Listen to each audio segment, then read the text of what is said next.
मुक्त कैवल्य तेजोनिधी भगवान श्री ज्ञानोबराय अखिल विश्वाच्या परमार्थ जीवनामध्ये व्याप्त असणारे जगद्गुरु तुकोबाराय आदी करून सर्व संतांच्या चरणारविंदी साष्टांग दंडवत करून माझ्या समोर बसलेल्या सर्व श्रुतजनांच्या चरणारविंदी विनम्र भावाने वंदन करून जगद्गुरु तुकोबारायांची परमपवित्र चरित्रकथा, ज्या चरित्रकथेमध्ये ज्ञान, वैराग्य आणि भक्ती हा त्रिवेणी संगम एकत्रित झालेला आहे, या जगद्गुरु तुकोबारायाची वैराग्यानं भरलेली, ज्ञानानं भरलेली आणि भक्तीने ओथंबून वाहणारी ही जीवनप्रभा चरित्रकथा आपल्याला येणाऱ्या 7 दिवसामध्ये श्रवण करायची आहे. पंढरीश भगवान पांडुरंगाच्या असीम कृपेने, साधू संतांच्या आशीर्वादाने आपण समस्त ग्रामस्थ मंडळी, दत्त जयंती कथा समिती या सर्वांच्या सहकार्यातून, हृदगत प्रेरणेमधून गेल्या अनेक वर्षापासून, जवळजवळ 6 वर्षापासून चालू असलेला आपला हा भक्ती महोत्सव, याही वर्षी मोठ्या आनंदामध्ये आपण यामध्ये एकत्रित झालेलो आहोत. या ठिकाणी ही जी सेवा ज्यांच्याकडे आपण दिलेली आहे, ज्यांची कथा श्रवण करण्यासाठीच मी वारंवार मागे अनेक वर्षे आपल्यासमोर सांगत आलेलो आहे की हा जो कार्यक्रम आहे हा आपण फक्त श्री हरिभक्तीपरायण समाधान महाराज बसंते यांच्या मुखातून प्रवाहित होणारी अभ्यासपूर्ण वाणी ऐकण्यासाठी हा कार्यक्रम आपण या ठिकाणी घडवून आणलेला आहे. यावर्षी श्री हरिभक्तीपरायण समाधान महाराज बसंते 3 महिन्याच्या नर्मदा परिक्रमेसाठी गेलेले आहे आणि नर्मदा परिक्रमाला जात असताना त्यांनी या ठिकाणी सेवा माझ्याकडे दिलेली आहे. महाराजांनी सांगितलं, ही जी व्यासपीठ आहे यावर्षी आपण चालवावं. महाराजांच्या आज्ञेमधून तसेच सर्व ग्रामस्थ मंडळी, सर्व कमिटी मंडळी या सर्वांच्या आग्रहाने यावर्षीची ही कथा सांगण्याची सेवा श्री दत्त भगवंताच्या असीम कृपेने माझ्याकडे आलेली आहे. आपण महाराजांच्या मुखातून 2 वर्ष श्रीमद भागवत कथा याच जागेवरती श्रवण केले. त्यानंतर भागवत कथा श्रवण केल्याच्या नंतर सर्वांचं एकमत झालं आणि सर्वांनी ठरवलं की आता आपल्याला महाराजांच्या मुखातून संत चरित्र कथा श्रवण करायची आहे. मग संत कथा सांगणारे खूप आहेत, सांगतातही चांगल्या पद्धतीने, समाजही खूप असतो, पण त्या कथेमध्ये एक विशिष्ट प्रकारचा प्रभाव प्रवाहित होत नसतो. आपण महाराजांना विषय दिला, जे काही संत मंडळी या महाराष्ट्र भूमीमध्ये होऊन गेलेत, ज्यांनी आपल्या भक्तीने, ज्ञानाने, वैराग्याने हा महाराष्ट्र ढवळून काढला, त्या प्रत्येक संताचं चरित्र आपल्याला श्रवण करायचं आहे. आणि यासाठी आपण महाराजांकडे विषय दिला, अभंग दिला महाराजांना. उंच नीच काही नेने भगवंत, तिष्ठे भाव भक्ती देखून या. आणि आपण तो अभंग गेल्या 4 वर्षापासून या ठिकाणी ऐकत आहोत. यावर्षी त्या अभंगामध्ये यावर्षी जे संत आपल्याला ऐकायचे होते महाराजांच्या वाणीतून, ते म्हणजे एकोबाचे ऋण फिडी ऋषिकेशी, अंब ऋषीचे सुशी गर्भवास. सगळं झालेलं होतं, महाराजांनी चिंतन पण केलेलं होतं, पण वेळेवर नर्मदा मायेने त्यांना आवाज दिला आणि त्यांनी ठरवलं की आपण आता या वयामध्ये 3 महिन्यासाठी ही नर्मदा परिक्रमा आपण जावं. आणि महाराज 1 महिन्याच्या अगोदर नर्मदा परिक्रमासाठी गेलेले आहेत. महाराजांनी काल फोन केला आणि महाराजांनी सांगितलं, सर्व श्रोत्यांना माझ्या वतीने श्री विठ्ठल असं तुम्ही सांगा तुम्ही सुद्धा बसल्या बसल्या जागी महाराजांना, जिथं असतील आज मुक्कामाला, बसल्या बसल्या जागी एकदा सर्वांनी मोठ्याने श्री विठ्ठल म्हणा महाराजांसाठी. म्हणा म्हणा. असं विचार करण्यासारखं काही काम नाही याच्यामध्ये. याच्यात विचार करायचं, म्हणू का नको म्हणू, कसं म्हणू, असं काही विषय नाही. महाराजांनी सांगितलं एवढा माझा निरोप सांगा. तो महाराजांचा निरोप तुमच्यापर्यंत पोहोचवला. महाराजांच्या आज्ञेने, समस्त कमिटी मंडळींच्या आज्ञेने ही सेवा माझ्याकडे आलेली आहे. मग या सेवा जेव्हा माझ्याकडे आली तेव्हा मी ठरवलं संतचरित्रच सांगायचं. पण त्या अभंगामध्ये सर्व संतांचं चरित्र तुकोबरायांनी सांगितलेलं आहे. विष्णू महाराजा मी खूप विचार केला, एखादा असा संत सापडतो का जो अभंगात आलेला नाही. आम्ही खूप शोधलं, पण एकही संत त्या अभंगाच्या बाहेर आम्हाला सापडला नाही. मग मी विचार केला, जगद्गुरु तुकोबरायांनी या 23 संतांचं चरित्र 13 चरणामध्ये सांगितलं, पण तुकोबरायांनी त्यांचं चरित्र थोडी सांगितलेलं असेल. पुंडलिकासाठी अजूनही तिष्ठत तुका म्हणे मात, तुकोबरायांनी वर्णन केलेलं आहे. मग तुकोबराय आपल्यासारखे थोडीच होते. आपल्या मुखानं आपली कीर्ती वर्णन करणारे, आपल्या मुखानं आपली कथा सांगणारे तुकोबराय नव्हते. मग त्यांनी त्यांचं चरित्र त्या अभंगात सांगितलेलं नाही. मग त्याच अभंगाच्या अनुषंगाने ठरवलं की आपण जे शेवटी सांगायचं होतं, संधी आलेली आहे म्हणून आपण यावर्षी जगद्गुरु तुकोबरायांचं चरित्र या संत कथेमध्ये सांगावं. आणि म्हणून विषय मी माझ्या मनानं घेतला की जगद्गुरु तुकोबरायांचं चरित्र आपण या ठिकाणी सांगायचं. आणि या चरित्राला आधार पाहिजे, कारण शास्त्रामध्ये असं वर्णन आलेलं आहे, 3 गोष्टी आधाराशिवाय शोभा देत नाही. शास्त्रकार वर्णन करतात, विनाश्रयन शोभंती लता पंडिता वनिता. शास्त्रकार असं बोलतात, 3 गोष्टी आधाराशिवाय शोभा देत नाही. त्यामध्ये पहिलं सांगितलं पंडित, विद्वान. एखादा विद्वान असेल, पंडित असेल, त्याला आधार लागतो. त्यानंतर एखादी वेल असते, त्या वेलीला चांगलं फळ यावं यासाठी तिला आधार द्यावा लागतो. एखादी स्त्री असते, जरी आज आपण संविधानाने जरी आपल्याला 50% अधिकार दिलेला आहे, कोणी म्हणत असेल स्त्री कशात कमी आहे, कशातच कमी नाही. पण लक्षात ठेवा, स्त्रीच्या जीवनामध्ये जर पुरुषाचा आधार नसेल तर त्या स्त्रीचं जीवन हे निरस होऊन जातं. म्हणून शास्त्रकार बोलतात, स्त्रीला आधार पुरुषाचा पाहिजे, वेलीला आधार एखाद्या काडीचा पाहिजे. तद्वत पंडिताला बोलायचंय तर पंडिताला बोलण्यासाठी काही ना काही आधार पाहिजे. म्हणून या संत चरित्र कथेला आपण आधार घेतला. रामेश्वर शास्त्रींनी तुकोबरायांचं केलेलं वर्णन, तुकोबरायचं वर्णन केलेलं आहे. तुकोबरायन काय सामर्थ्य तुकोबरायमध्ये होतं ते सांगणारे रामेश्वर भट्ट आहेत. पुढं आपण चरित्रामध्ये ऐकणार आहोत. रामेश्वर भट्टाने केलेलं वर्णन करावं, कोणी करावं, कोणाचं करावं, आपण ऐकून आलेलो, खूप वेळेस आपण ऐकलेलं आहे. कारण यथार्थ वर्णन कोण करू शकतो? ज्याला सर्व गोष्टीची माहिती आहे तो यथार्थ वर्णन करतो. या अभंगामध्ये तुकोबरायांचं केलेलं वर्णन यथार्थ वर्णन आहेत. यथार्थ वर्णन कशाला म्हणतात? यथार्थ वर्णन ऐका. सकाळी सकाळी एका गल्लीमध्ये आवाज झाला, सगळे लोक जमा झाले. काय झालं काय झालं काय झालं?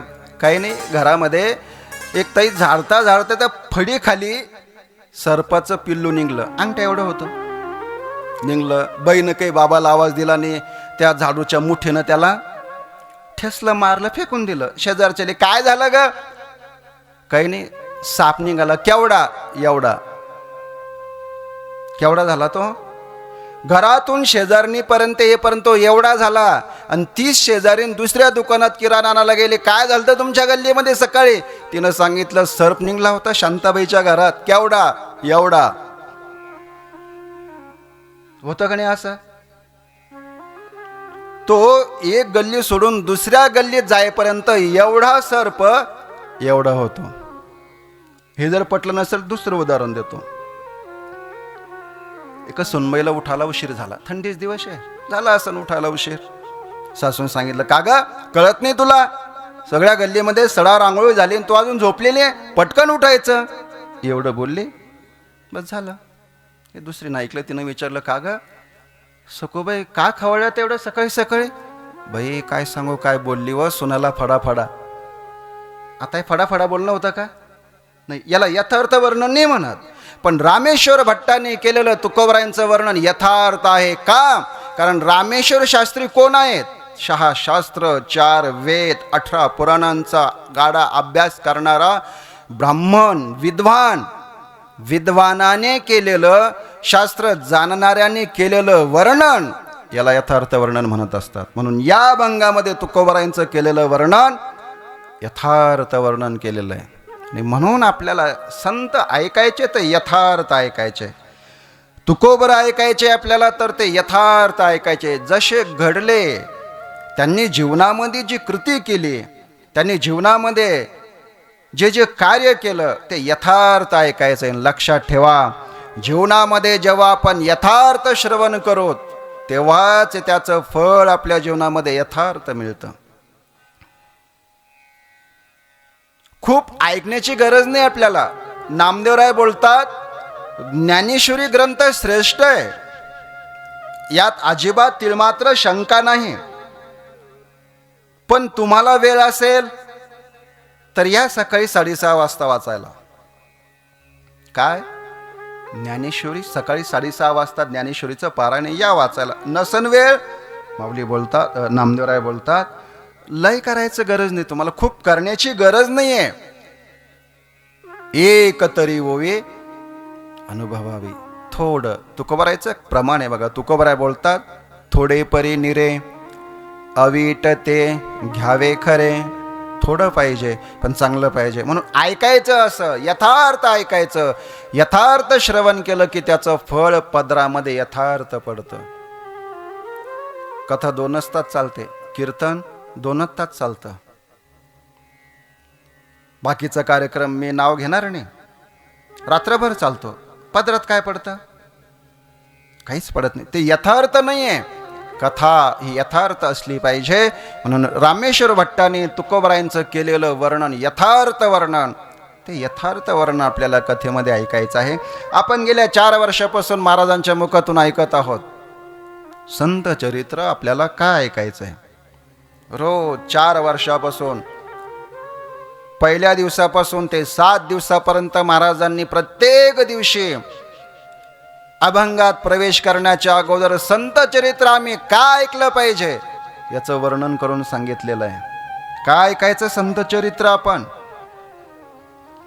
त्याचं 1-2 कारण मला तुम्हाला सांगायची. संत चरित्र आपल्याला काय ऐकायचं आहे? तर याचं पहिलं उत्तर श्रीमद भगवद्गीता देते. संत चरित्र आपल्याला काय ऐकायचं? भगवंत बोलतात, अर्जुना यो मद्भक्त समे प्रिय, जो माझा भक्त आहे तो मला खूप आवडतो. अर्जुनाने विचारलं, देवा तुला तुझा भक्त आवडतो, किती आवडतो? आपण गेल्या वर्षी ऐकलं, 4 दिवस ऐकलं अर्जुनाचं चरित्र. खूप रसपूर्ण आणि भावपूर्ण वाणीतून महाराजांनी अर्जुनाचं चरित्र आपल्याला सर्वांना गेल्या वर्षी सांगितलं. देवाने सांगितलं खूप आवडतो. देवाला उत्तर देता आलं नाही. पुढं उद्धवाने देवाला प्रश्न केला, देवा तुम्हाला भक्त आवडतात, किती आवडतात? देवाने उद्धवला त्याचं उत्तर दिलं. उद्धवला देव बोलतात, न तथा मे प्रियतम आत्मयोनिर्न शंकरः न च शंकर्षणो श्रीर्नैवात्मा च यथा भवान. देवाने उत्तर दिलं, न तथा मे प्रियतम, मला तेवढं कोण आवडत नाही. आत्मयोनिर, आत्मयोनिर म्हणजे ज्याची उत्पत्ती माझ्यापासून झाली, माझा मुलगा, भगवंताचा मुलगा ब्रह्मदेव, आत्मयोनिर. बरं आपल्यालाही मुलं सगळ्यांना, आपल्याला आपली मुलं आवडत नाहीत का? आवडतात, प्रत्येकाला आवडतो. बरं कंधारकर शास्त्रींनी याचं उत्तर असं दिलं, ते बोलतात आपल्याला झालेला मुलगा आपल्या पत्नीपासून होतो, पण देवाला झालेला मुलगा पत्नीपासून न होता देवाला देवाचा मुलगा हा देवापासून झालेला आहे. आत्मयोनीर म्हणलेलं आहे त्याला, देवापासून झालेला आहे. आपण भागवतामध्ये ऐकलं, नाभीतून कमळ निघालं, त्या कमळातून ब्रह्मदेवाची उत्पत्ती झाली. आत्मयोनीर. मला तेवढं आवडत नाही. न शंकर, माझं स्वरूप असणारा, मी आणि तो वेगळा नाहीये, आम्ही दोघं एकच आहोत, तोही मला तेवढा आवडत नाही. नच शंकरषणो, बळीरामही तेवढा आवडत नाही. इथपर्यंत ठीक आहे बा, इथपर्यंत पट्ट, मलाही पट्ट, तुम्हाला पट्टक नाही पट्ट सकाळी सांगा, पण मला इथपर्यंत पटलं, पण पुढचं मला पटलं नाही, तुम्हालाही पटणार नाही. पुढे देव बोलतात, न श्रीर, श्रीर म्हणजे लक्ष्मी, लक्ष्मी म्हणजे देवाची पत्नी. देव बोलतात, न श्रीर, मला पत्नीही आवडत नाही. आता हे देवाचं म्हणणं थोडं धाडसाचं काम आहे, हे म्हणायला हिंमत लागते. तू म्हणून पा घरी गेल्यावर आपण म्हणू शकतो? नाही म्हणू शकत. कितीही कायदाशीर असले तरी म्हणावं, चांगलंच म्हणावं लागतं. फक्त या जगाच्या पाठीवर आमच्या तुकोबारायांनी म्हणावं पत्नीला. तुकोबाराय बोलतात, तुकोबारायांची पत्नी तशी खूप वेगळी होती. तिचा भाव काय, तिचा तुकोबारायांविषयी असणारा भाव काय, हे तर आपण ऐकणारच आहोत. तुकोबारायांनी म्हणलेलं आहे, तरीही तुकोबाराय बोलतात, तुकोबारायांनी पत्नीला म्हणलेलं आहे, कर्कशा. देव बोलतात, न तथा श्रीर, मला तेवढी लक्ष्मीही आवडत नाही. आणि देवाची पत्नी वर्णन करत असताना असं सांगितलं, ती अनपायिनी सांगितलेली आहेत. अनपायिनी शब्दाचा अर्थ होतो कधीही न सोडणारे. आपली पत्नी अपायिनी सांगितली शास्त्राने. अपायिनी म्हणजे सोडणारे, जरी मरेपर्यंत सोडणार नाही, पण मेली की सोडणार आहे आपल्याला. आज नाही उद्या, उद्या नाही 10 वर्षानं नाही, पण कधी ना कधी आपली पत्नी आपल्याला सोडणार आहे. पण देवाची पत्नी देवाला कधीही सोडत नाही. तरी देव बोलतात, न श्रीर, मला माझी पत्नी तेवढी आवडत नाही. देवाचे जे जे अवतार झाले, त्या प्रत्येक अवतारामध्ये लक्ष्मी माता देवाच्या सोबत आलेल्या आहेत. काही अवतार असे, कोणी म्हणेल काही देवाने अवतार घेतले ते ब्रह्मचर्याश्रमात घेतले, मग तेव्हा लक्ष्मी कुठं आली? उदाहरण द्यायचं ठरलं तर परशुरामाचा अवतार देवाने घेतला, ब्रह्मचारी अवतार होता, तेव्हा लक्ष्मी कुठे आहे? तर कंधारकर महाराजांनी तुकोबारायांच्या चरित्र सांगताना त्याचं उत्तर असं दिलेलं आहे, त्या परशुरामाच्या हातामध्ये फरसा होता, कुऱ्हाड होती ना. कंधारकर शास्त्री असं बोलतात, त्यांच्या हातात असणारी कुऱ्हाड, फरसा कोण होती? लक्ष्मी. त्यानंतर पुढचं सांगितलं, देवाने अजून अवतार घेतला, वामन भगवंताचा अवतार घेतला, तो ब्रह्मचारी रूपामध्ये घेतला. तिथं त्या वामन भगवंताच्या हातामध्ये असणारी छत्री हा लक्ष्मीचा अवतार सांगितला. त्यानंतर नरनारायणाचा अवतार घेतला ब्रह्मचारी वेशामध्ये, तिथं सुद्धा लक्ष्मी सोबत आली. कोणत्या रूपामध्ये? तर बद्री नावाच्या वृक्षाच्या रूपामध्ये, ज्याला आपल्याकडे बोर म्हणतात, बोराचं झाड. नरनारायण तपश्चर्याला बसलेले असताना बर्फ पडत होता, आणि त्या बर्फापासून रक्षण करण्यासाठी ती लक्ष्मी वैकुंठातून आली. माझ्या नवऱ्याच्या अंगावर बर्फ पडू नये, आणि म्हणून त्या ठिकाणी तिनं ते बद्री वृक्षाचं रूप घेतलं, आणि जिथं ते तपश्चर्याला बसलेले होते तिथं जाऊन उभी राहिली. माझ्या नवऱ्याच्या अंगावर बर्फ पडता कामा नाही. दूर कशाला जाता? आपल्या मंदिरात दत्तात्रय भगवंत आहे, हा भगवंताचा अवतार आणि ब्रह्मचारी. मग इथं कुठं लक्ष्मी? तर दत्तात्रय भगवंताच्या पाठीमांग असणारी कामधेनू लक्ष्मीचा अवतार. अजून एक जवळचं सांगतो, माऊली ज्ञानोबराय कोण आहेत? माऊली ज्ञानोबराय महाविष्णूचा अवतार. मग माऊली ज्ञानोबराय महाविष्णूचा अवतार आहे, मग तिथंही लक्ष्मी सोबत आलीच असणार ना, कारण तिला काही देवाशिवाय करमत, आलीच असणार. मग चंद्रशेखर महाराज बोलतात, तिथंही लक्ष्मी माऊली सोबत आलेली आहे. जो माऊलीच्या मंदिरासमोर असणारा सुवर्ण पिंपळ, तो सुवर्ण पिंपळ कोण आहे? तर लक्ष्मीचा अवतार माऊली ज्ञानोबरांची सेवा करायला आली. अशी असणारी ही लक्ष्मी, तरीही देव बोलतात न श्रीर, मला ती आवडत नाही. म्हणजे आवडत नाही असं नाही म्हणायचं देवाला. न तथा, तथा म्हणजे त्यांच्यासारखी आवडत नाही. आवडते पण त्यांच्यासारखी आवडत नाही. कोणासारखी? संतांसारखी आवडत नाही. जेवढे मला संत आवडतात, संत मला खूप प्रिय आहेत. यो मद भक्त समे प्रिय. म्हणून संत चरित्र, जर देवाला संत आवडत असतील तर मग त्या संतांचं वर्णन आपण का ऐकू नाही? म्हणून तुकोबारायचं चरित्र आपल्याला या 7 दिवसामध्ये ऐकायचं आहे. निर्गुण असणारा परमात्मा सगुण साकार बनून येतो. या ठिकाणी देव अवतार घेतो. तो फक्त आणि फक्त भक्तांसाठी येतो, दैत्यांसाठी येत नाही. माऊली ज्ञानोबरांनी भगवंताच्या अवताराचं कारण सांगत असताना माऊली असे बोलले, तया संगाचेने सुरवाडे मज विदेहा देह धरणे घडे. माऊली बोलतात, तया संगाचेने सुरवाडे मज विदेहा देह धरणे घडे. मी असणारा, विदेह स्वरूपामध्ये असणारा, मला तिथं करमत नाही. उपनिषदामध्ये सूत्र येतं, एकाकी न रमते. आमचे निळोबराय बोलतात, एकलेने कंटेची म्हणून येणे, निर्माण केली 14 भुवने.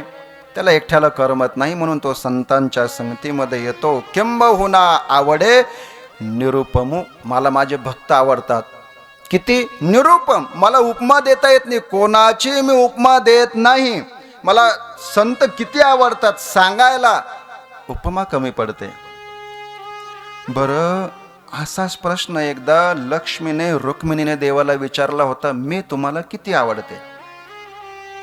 देवानं तिथं उपमा दिली. कशासारखी आवडते? उपमा दिली तिथं. पण संत कोणासारखे आवडतात? माऊली बोलतात निरुपम. उपमा देता येत नाही, संत किती आवडतात.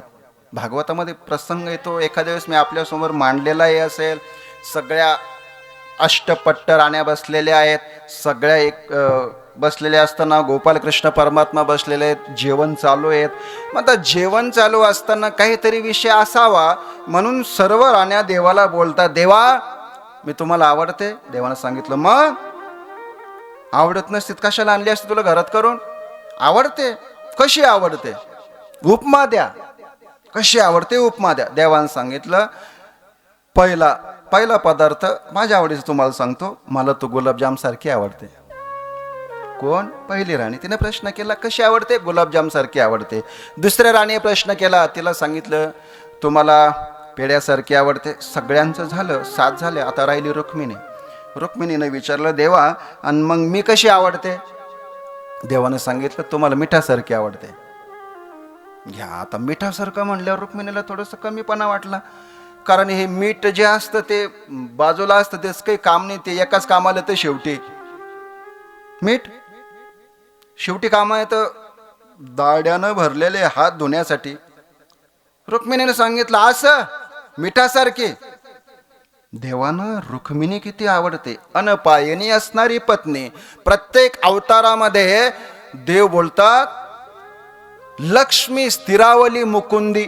एवढी स्थिर झाले म्हणे ती देवाच्या चरणावर, की देवाचं चरण सोडून कुठंच जात नाही, अजिबात जात नाही. आपण तरी कमीत कमी वर्षातून 2दा जाऊन येऊ माहेराला, एकदा रक्षाबंधनला आणि एकदा जाऊन येऊ. पण लक्ष्मी स्थिरावली मुकुंदी जैसे, देवाच्या चरणावर स्थिर झालेली रुक्मिणी, अनपायनी असणारे. पण तिला सुद्धा देवाने उपमा दिली, तुम्हाला मिठासारखी आवडते. उद्धवना विचारलं, देवा आणि मग संत कसे आवडतात? माऊली बोलतात, निरुपम. मला उपमाच देता येत नाही. संत किती आवडतात? निरुपम.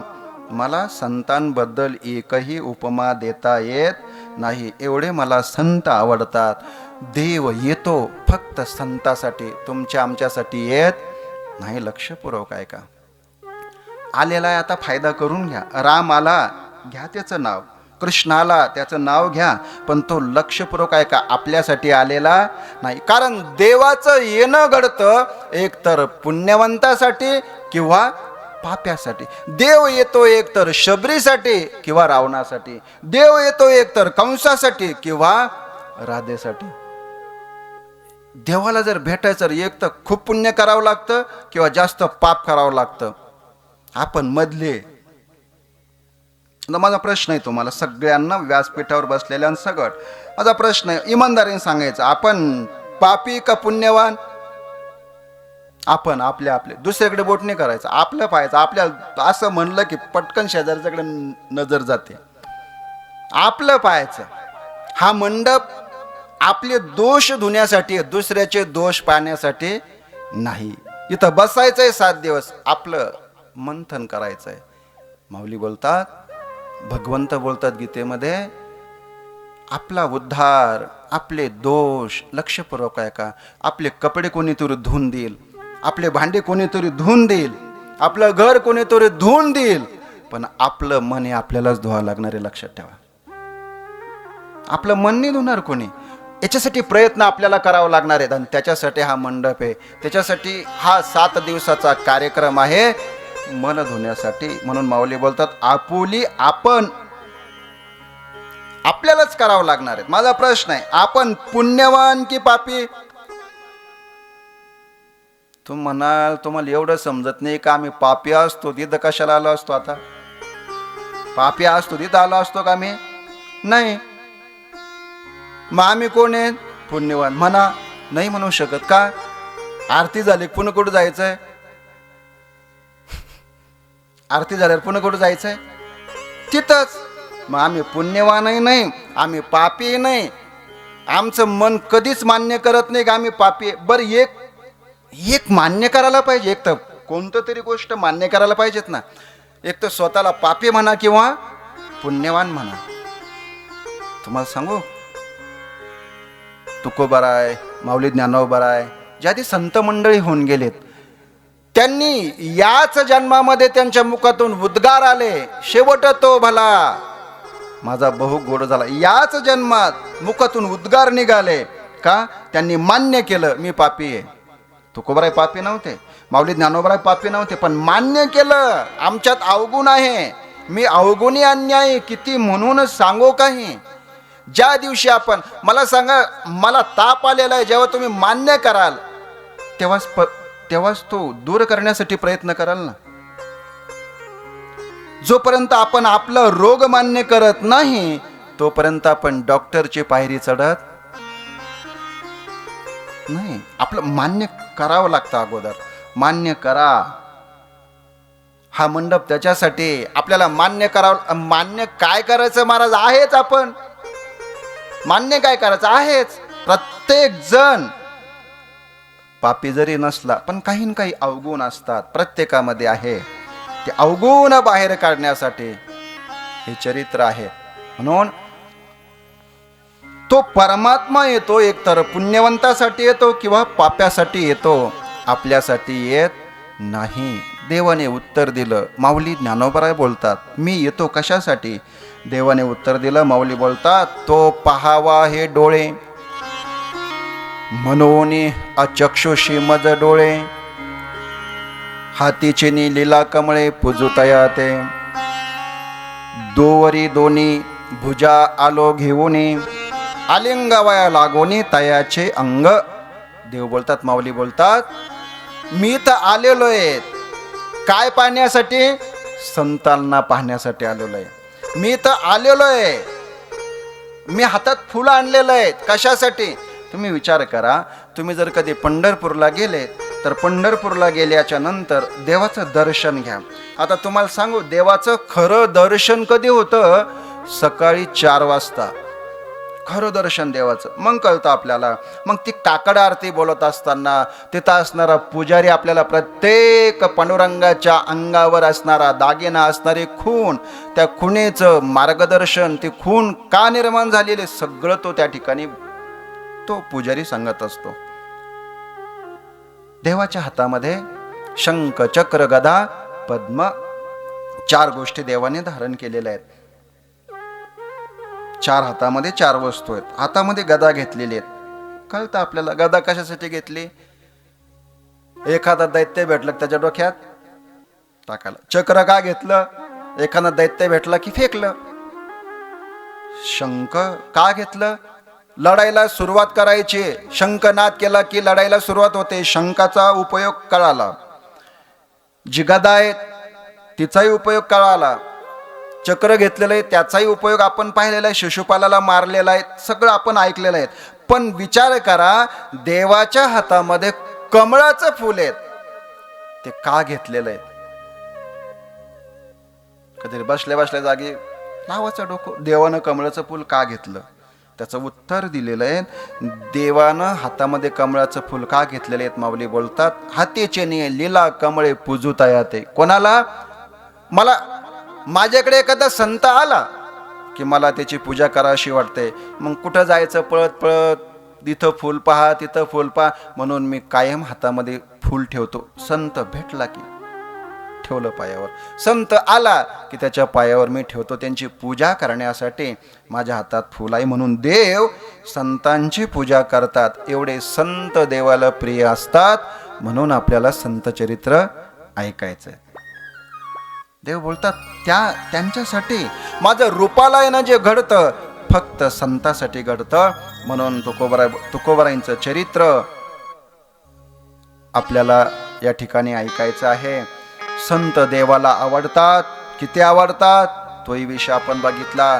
परमात्मा इथं येतो, तो भक्तांसाठी येतो, तोही विषय आपण ऐकला. संतांचं चरित्र दोन पद्धतीने वर्णन केल्या जातं. पहिला विषय आपण बघितला, ते देवाला आवडतं म्हणून आपल्याला ऐकायचंय. देवाला आवडतं म्हणून आपण ऐकायचं. किंवा ते चरित्र आपण ऐकत असताना, ते चरित्र आपण सांगत असताना कधीतरी अशी वेळ येईल, कधीतरी असा प्रसंग येईल. तुकोबरायचं माऊलीचं चरित्र आपण हा संत चरित्र विषय का निवडला माहिती आहे? आपण महाराजांना सांगितलेले चालू द्या, चालू द्या, विस्तारानं चालू द्या. का? ऐकता ऐकता कधीतरी असा एखादी वेळ येईल, सगळ्यांच्या जीवनात येणार नाही, सामूहिक इथं येणार नाही, पण ऐकता ऐकता तद्रूप होता होता एखादी अशी वेळ येईल, एखादा असा प्रसंग येईल की त्या वेळेला आपण कधीतरी देवाच्या आवडीचा विषय बनू. म्हणून संत चरित्र ऐकल्याच्या नंतर आपण देवाला प्रिय बनतो. देवाची सेवा केल्यावर देवाला तेवढी आवडत नाही, पण देवाचे असणारे लाडके भक्त संत, संतांची सेवा देवाला खूप आवडते. खूप. देव बोलतात, आपण ओवी ऐकलेली महाराजांच्या मुखातून अनेक वेळा ऐकलेली, किती आवडतात देवाला संत. तेही प्राणा परवते, आवडती मज निरुते, जे भक्त चरित्रा ते प्रशंसिते. ऐका कोण? आता आपण चरित्र ऐकणार आहेत, मी आपल्या समोर सांगणार आहेत. देव बोलतात, जे ऐकतात आणि जे सांगतात दोघे जण मला आवडतात म्हणे. आता मी तर सांगू लागलो, मी तर आवडणारच आहे, पण बसल्या बसल्या जागी जे जे ऐकतील तेवढेच देवाला आवडतील. ज्यांनी शालीत मुंडकं घातलं त्यांचा काही विषय शालीत मुंडकं घातलं की मग देवाला नाही आवडणार. जे भक्त चरित्रा ते प्रशंसिते, चरित्राची प्रशंसा करणारे, चरित्र सांगणारे, चरित्र श्रवण करणारे देवाला आवडतात. आणि म्हणून आपण काय ऐकायचं? कारण देवाने कधीतरी आपल्यावर नजर टाकावी. या जन्मात नाही शक्य झालं, ठीक आहे, जाऊ द्या, तेवढं काही पुण्य आपलं नाही या जन्मात देव आपल्याकडे पाहिलंच म्हणून. मग देव आपल्याकडे पाहणार नाही म्हणून या जन्मात भक्ती करायची नाही का? नाही, करत राहा. या जन्मात जरी शक्य झालं नाही. नाटामध्ये तुकोबराय बोलतात, एकदम घडत नाही बरं काय. असं लगे आपल्याला असं वाटतं पंढरपूरला गेली बसनं, चंद्रभागेत आंघोळ केली, नामदेव पायरी दर्शन घेतलं आणि घरी आले, आणि तिला वाटतं मी आता मीराबाईची सख्खी बहीण, गल्लीतल्या सगळ्यांनी यावं, माझ्या पाया पडावं, माझ्या पाया पडून मी त्याला बुक्का देईल, त्याला प्रसाद देईल, म्हणजे मी थोडीशी, असं वाटतं आपल्याला लगेच एका चंद्रभागेच्या आंघोळीमध्ये. असं वाटतं, शक्य नाहीये. हा तो आपल्या मनाचा गोड भ्रम आहे. माऊली एकनाथ तुकोबराय बोलतात, तिळे तिळे पुण्य साचा पडे, तरी हे बहुता जन्मी जोडे. एका जन्मात शक्य नाहीये. जन्माच्या जन्म जाता ते जन्मो जन्मी आम्ही बहु पुण्य केले. जन्मो जन्मी आम्ही बहु पुण्य केले. जन्मो जन्मी आम्ही बहु पुण्य केले. जन्मोजन्मी आम्ही बहु पुण्य केले. देवा या विठ्ठले कृपा केले.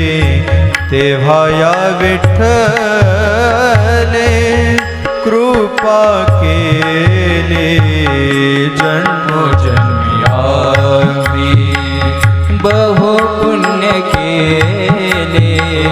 जन्मोजन्मी आम्ही बहु पुण्य केले. जन्मोजन्मी आम्ही. एका जन्मात शक्य होत नाही. आपण करत राहा, हळूहळू हळूहळू या जन्मात काही पुण्यसाचा संचितामध्ये जमा होईल, काही पुढं होईल. करत राहा, कधीतरी देवाला आपली आठवण येईलच. तुकोबाराय बोलतात, कोणीतरी काळे होईल आठव, नाही जरी भाव भार खरा. जरी आमचा भाव खरा नसेल असेल, पण आपली सेवा वायाला जाणार नाही.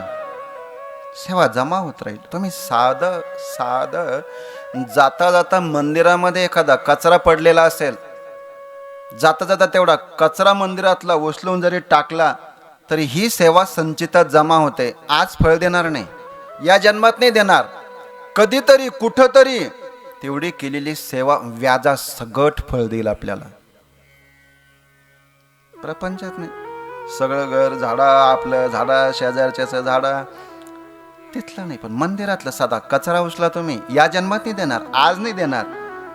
आपला मृत्यू होईल, पण कोणत्या तरी योनीमध्ये गेल्यावर, समजा कुत्र्याच्या योनीला गेलो आपण, तिथं फळ देईल. मर्सिडीज गाडीमध्ये पुढच्या सीटावर जागा भेटेल बसायला, पुढच्या सीटावर. बल त्याला ते कुत्र्याला खायला बिस्किट म्हणलं, आलं पा कुत्र, योगा योगे होतं ना. तुम्ही पहा ना, शहरामधले कुत्रे काय मजा आहे त्यांची. जेवढी महाराजाची नाही तेवढी मजा कोणाची माहित आहे? कुत्र्याची. स्पेशल कंपनीनं त्यांच्यासाठी बिस्किट काढलं, स्पेशल कंपनीनं. जसं माणसासाठी काढलं ना पार्लेजी पतंजली, तसं स्पेशल कशासाठी काढलं? कुत्र्याचं बिस्किट वेगळं, कुत्र्याची साबण वेगळी, कुत्र्याचा परफ्यूम वेगळा. जेवढं कळलं तेवढंच मान हलवत जा, बाकी जाऊ द्या, पुढं पुढे पुढे जाऊ द्यात जा. हे सगळ्या वस्तू निघाल्यात. मला सांगा, आपल्या गल्लीतले कुत्रे पहा बरं, आणि ते कुत्रे पहा, याचा अर्थ काय माहित आहे? कुठंतरी केलेली सेवा तुम्ही करत राहा. मला हे सांगा, हे पहा आणि ते पहा, यांच्याकडे पहा, हे कसे झाले, आणि ते पहा. म्हणजे त्यांचं कुठंतरी काहीतरी संचितात जमा होतं, ते त्यांना मिळालं, उपभोगाला मिळालं. ठीक आहे, ती सेवा एखाद्या वेळेस देवाची भेट नाही देणार, भोग देईल, पण देईल ना. ठीक आहे, देवाची भेट देणार नाही. हे साधं पुण्य देवाचं भेट देत नाही. माऊलींनी 9व्या अध्यायामध्ये वर्णन केलेलं आहे, कोणतं पुण्य देवाकडे नेतं आणि कोणतं पुण्य भोग देतं. पुण्य आपण करत राहतो, पण कोणतं पुण्य हे भोग देऊन मोकळं होऊन जातं, आणि कोणतं पुण्य देवाकडे नेत असतं. लक्षपूर्वक ऐका, कोणतं पुण्य देवाकडे नेतं. ऐका, तुम्ही एखाद्या भोकेल्याला जेव घातलं, पुण्य झालं, हे तुम्हाला भोग देईल, देवाकडे नेणार नाही. तुम्ही अन्नदान केलं, तुम्ही खूप खर्च केला, ते पुण्य तुम्हाला भोग देईल, देवाकडे नेणार नाही. एकच पुण्य आपल्या देवाकडे नेतं, ते म्हणजे देवाचं घेतलेलं नाम. नामस्मरण करत असताना निर्माण झालेलं पुण्य देवाकडे नेतं. लक्षपूर्वक ऐका बरं का. हे सत्कार्य केलेलं पुण्य, मोठमोठ्या घातलेल्या पंक्ती, लोकांची केलेली सेवा पुण्य आहे. पण ते पुण्य पापात्मक पुण्य म्हणलेलं आहे. त्याला पापात्मक पुण्य म्हणलेलं आहे. ते करताना जर मी एवढं केलं, मी असं केलं, तसं केलं म्हणलं की ते पुण्य सोबत येतं. पण सोबत कोणाला घेऊन येतं? पापाला.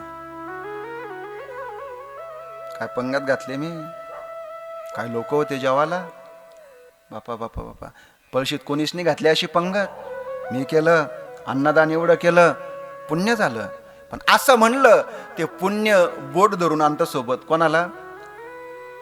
पापाला. त्याला माऊलींनी पापात्मके पुण्य म्हणलेलं आहे. ते पापाला सोबत घेऊन येतं. म्हणून ते पुण्य फक्त भोग देतं, देवाची भेट देत नाही. मग नामस्मरणाच्या माध्यमातून केलेलं पुण्यच, तुकोबराय, ज्ञानोबराय आदी संत मंडळीने केलेलं वाङ्मय आपल्या मुखावाटी प्रगट करणं, हे जे पुण्य आहे, हेच पुण्य देवाकडे नेतं, इतर पुण्य नेत नाही. म्हणून करत राहा. कधीतरी शता एका तरी जन्माच्या शेवटी. तुकोबराय बोलतात, एक जन्म नाही. आम्हाला तर असं वाटतं, वर्ष 2 वर्ष परमार्थ केला की आता बस झाला, आता खूप झाला, आता खूप झाला. तुकोबराय बोलतात, नाही, शता एका तरी जन्माच्या शेवटी. तुकोबराय बोलतात, मी एवढी भक्ती करतो, जरी या जन्मात मला देवाचा आठव आला नाही, देवाने मला आठवलं नाही, तर 100 जन्माच्या शेवटी का होईत ना असे ना, पण देव माझी आठवण करेलच. असं म्हणलं की अवघ्या 20 वर्षामध्ये देवाने तुकोबरायला भेट दिली.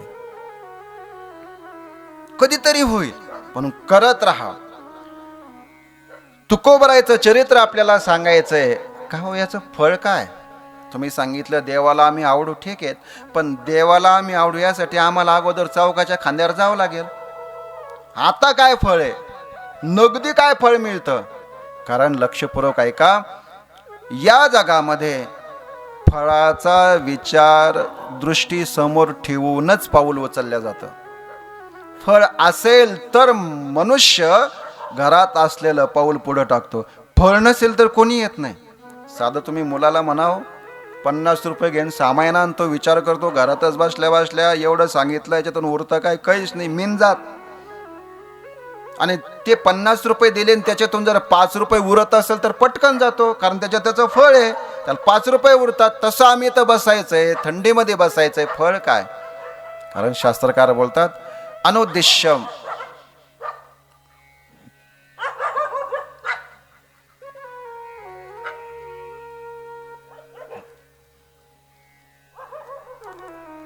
शास्त्रकार वर्णन करतात, प्रयोजनम अनुदिश्य न मंदोपी प्रवर्तते. एखादा वेडा सुद्धा फळ नसेल तर पुढे जात नाही म्हणे, फळ पाहिजे. मग तुकोबरायचं चरित्र ऐकायचं आहे, तर याचं फळ काय आहे? तर तुकोबरायचं चरित्र ऐकल्याच्या नंतर आपण तसं जीवन बनवलं, तुकोबरायांना जसं देवाने दर्शन दिलं तसं देव आपल्यालाही दर्शन देईल. हे देवाला आपण प्रिय हो, हे तुकोबरायचं चरित्राचं फळ आहे. पुण्य वगैरे काही मिळणार नाही. ज्यांना पुण्य पाहिजे त्यांनी येऊ नका असं नाही म्हणणार मी, या, पण पुण्य मिळणार नाही. आणि पुण्यासाठी इथं यायचं नाही. आपली वेळी भावना आहे, कथेत बसलं पुण्य होतं, भजनात बसलं काय होतं? पुण्य मिळतं म्हणून बसा, पुण्य नाही मिळत. म्हणून हे देवाला आपण प्रिय बनवू, यासाठी तुकोबरायांचं चरित्र आपल्याला ऐकायचं आहे. बरं, तुकोबरायांचं चरित्र यात विशेष काय ऐकायचंय? आपण रामायण ऐकलं, आपण भागवत ऐकलं, त्यामध्ये आपल्यापेक्षा आपण ऐकतो काय माहितीये, आपल्यापेक्षा काही विशेष असलं की ते ऐकायला आपल्याला गोडी आहे. गोडी कोणत्या विषयाची? आपल्याला आपल्यापेक्षा काही विशेष पाहिजे, जे आपल्यापेक्षा विशेष आहे ते ऐकायला गोडी आहेत. म्हणजे आपल्याकडे जे आहेत ते जर तिकडं असेल तर मग विशेष गोडी वाटत नाही. मग का हो, तुकोबारायांचं चरित्र, तुकोबाराय जर आपल्यासारखेच जगले असतील, तुकोबारायांचं जीवन जर आपल्यासारखंच असेल, मग त्याच्यात काय ऐकायचं आहे? ऐका, तुकोबाराय आपल्यासारखेच जगले, ठीक आहे, हा वेगळा विषय आहे. आम्ही वैकुंठवासी आलो याची कारण अशी, बोलिले जे ऋषी साच भावे वर्ताया. तुकोबाराय बोलतात आम्ही वैकुंठवासी, म्हणजे तुकोबाराय वैकुंठातून आले, इथपर्यंत ठीक आहे.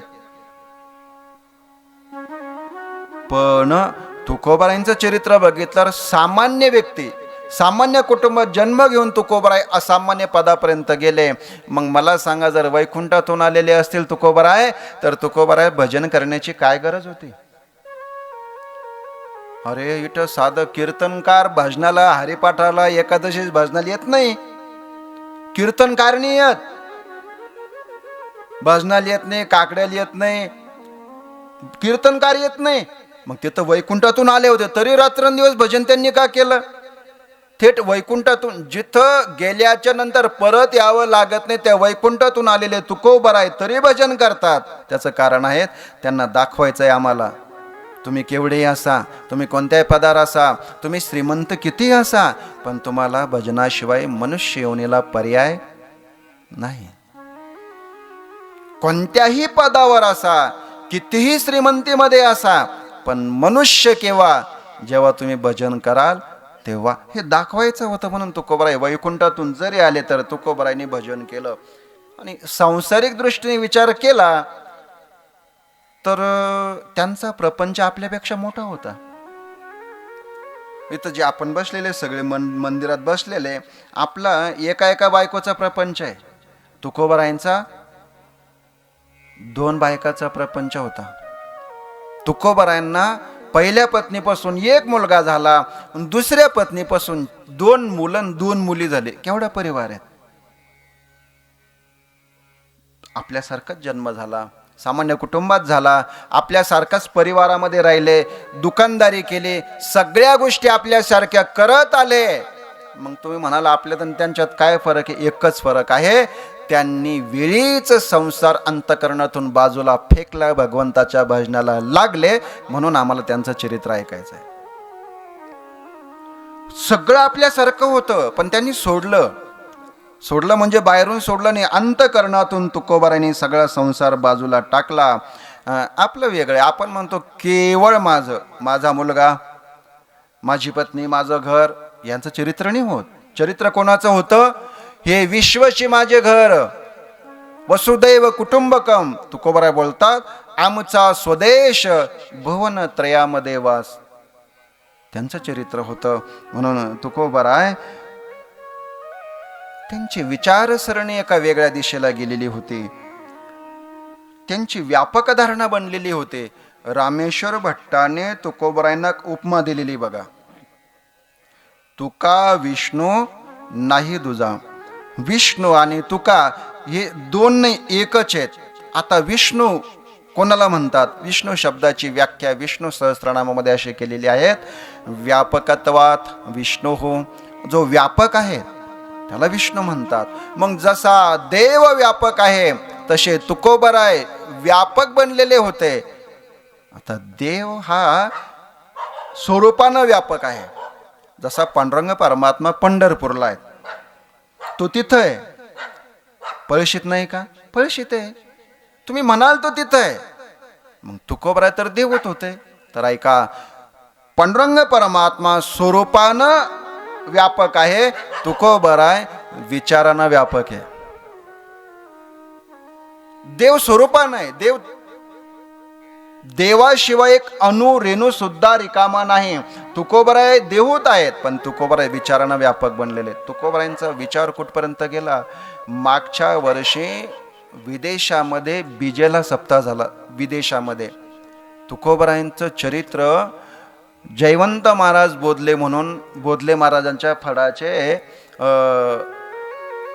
मठाधिपती सध्या गादीवर आहेत, त्यांनी तिथं तुकोबारायांच्या बिजेला कीर्तन केलं विदेशात. म्हणजे तुकोबराय कुठपर्यंत पोहोचले. म्हणून तुकोबरायांचं चरित्र आपल्याला व्यापक दृष्टिकोन देतो. तुकोबरायचं चरित्र आपल्याला व्यापक नजर, व्यापक दृष्टी देतं. म्हणून तुकोबरायचं चरित्र आपल्याला सांगायचं आहे. चरित्र कोणाचं होतं, चरित्र कशाला म्हणतात, तर चर हा धातू आहे, चालणे. ज्याचं चालणं देवाकडे ना त्याचं चरित्र होतं, बाकीच्यांचं जीवन आहे. या मनुष्य योनीला आल्याच्या नंतर जो व्यक्ती भगवंताच्या मार्गाला लागलेला आहे ना त्याचं चरित्र घडतं. तो जिवंत आहे तेव्हा जरी नाही घडलं, तो मेल्याच्या नंतर का होईना त्याचं चरित्र कोणीतरी दुसऱ्याला सांगतं. कोण? जो देवाच्या मार्गाला लागलेला आहे त्याचं. चरती जो चालतो, कुठं चालतो तर आपण सगळेजण चालतो, रात्रंदिवस चालूच आहे आपलं. रात्री चाल, दिवसा चाल, 12 वाजता लाईट आली चाल, सकाळी चाल, लाईट आली चाल, रात्रंदिवस चालणं आहे आपलं. पण चरित्र आपलं नाही. कोण? जो देवाकडे निघाला, ज्याचं रोज एक पाऊल देवाकडे पडतं, त्याचं चरित्र होतं. विचार करा, घरी गेल्याच्या नंतर झोपले का? झोपल्या पटकन काही झोप येत नाही. झोपल्या विचार करा, आज आम्ही देवाकडे किती चाललो. आजच्या दिवसात सकाळी उठल्यापासून ते रात्रीपर्यंत माझं पाऊल, माझं मन, देवामध्ये माझ्यामध्ये असणारं अंतर, आज मी देवापर्यंत कुठपर्यंत चाललो. विचार करा ना, कधीतरी विचार करा आपण की किती चाललो. सकाळी काकडा झाला, बाहेर निघलं का असं वाटतं की आपण एक पाऊल देवापर्यंत आलो. समाधान वाटतं. दिवसभर काही जरी नाही केलं तरी असं समाधान वाटतं. एखादं कीर्तन केलं समाधान वाटतं, जरी पॅकेट घेऊन केलं तरी समाधान वाटतं. आपण कीर्तन केलं, एक पाऊल देवाकडे चाललेलो आहेत. एखादी माळ जप केला, समाधान वाटतं की आज आपण एक पाऊल देवाकडे गेलेलो आहे. चरित्र यांचं होतं. कोणाचं? जो एक पाऊल देवाकडे चालतो त्यांचं. तुम्ही म्हणाला आमचं एक पाऊल नाही महाराज, 10 पावलं चालू आहे. पण कुठं? प्रपंचाकडे. तुम्ही प्रपंचाकडे कितीही पळा, चरित्र नाही घडणार. मला सांगा, तुकोबराय 450 वर्ष झाले. तुकोबरायांचा विचार केला तर तुकोबरायांच्या घरामध्ये खायला अन्नाचा कण नव्हता. पत्नीच्या अंगावर नेसाला एकच लुगडं होतं. असं बोलल्या जातं चरित्रामध्ये, तुकोबरायांची एक पत्नी फक्त खायला भेटलं नाही म्हणून मेली. तुकोबरायची पहिली पत्नी होती ना, तिचं नाव होतं रुक्मन. तिचं नाव काय होतं? रुक्माई. तिचा मृत्यू का झाला? मैपती महाराजांनी वर्णन केलेलं आहे. दुष्काळ पडला, खायला भेटलं नाही आणि उपवाशी पोटी राहून तिचा मृत्यू झाला. जगद्गुरु तुकोबरायांच्या पत्नीचा अंगावर नेसायला लुगडं नाही, खायला अन्नाचं कण नाही. पण आज आम्ही सगळे एवढ्या थंडीमध्ये बसलो फक्त तुकाराम महाराजांच्या नावावर. आज एवढे श्रीमंत दूर कशाला जातात? त्याच काळामध्ये तुकोबरायांचे सासरे पुण्याचे खूप श्रीमंत होते, पण तुकोबरायांच्या चरित्रात त्यांचं नाव नाही आलेलं आहे.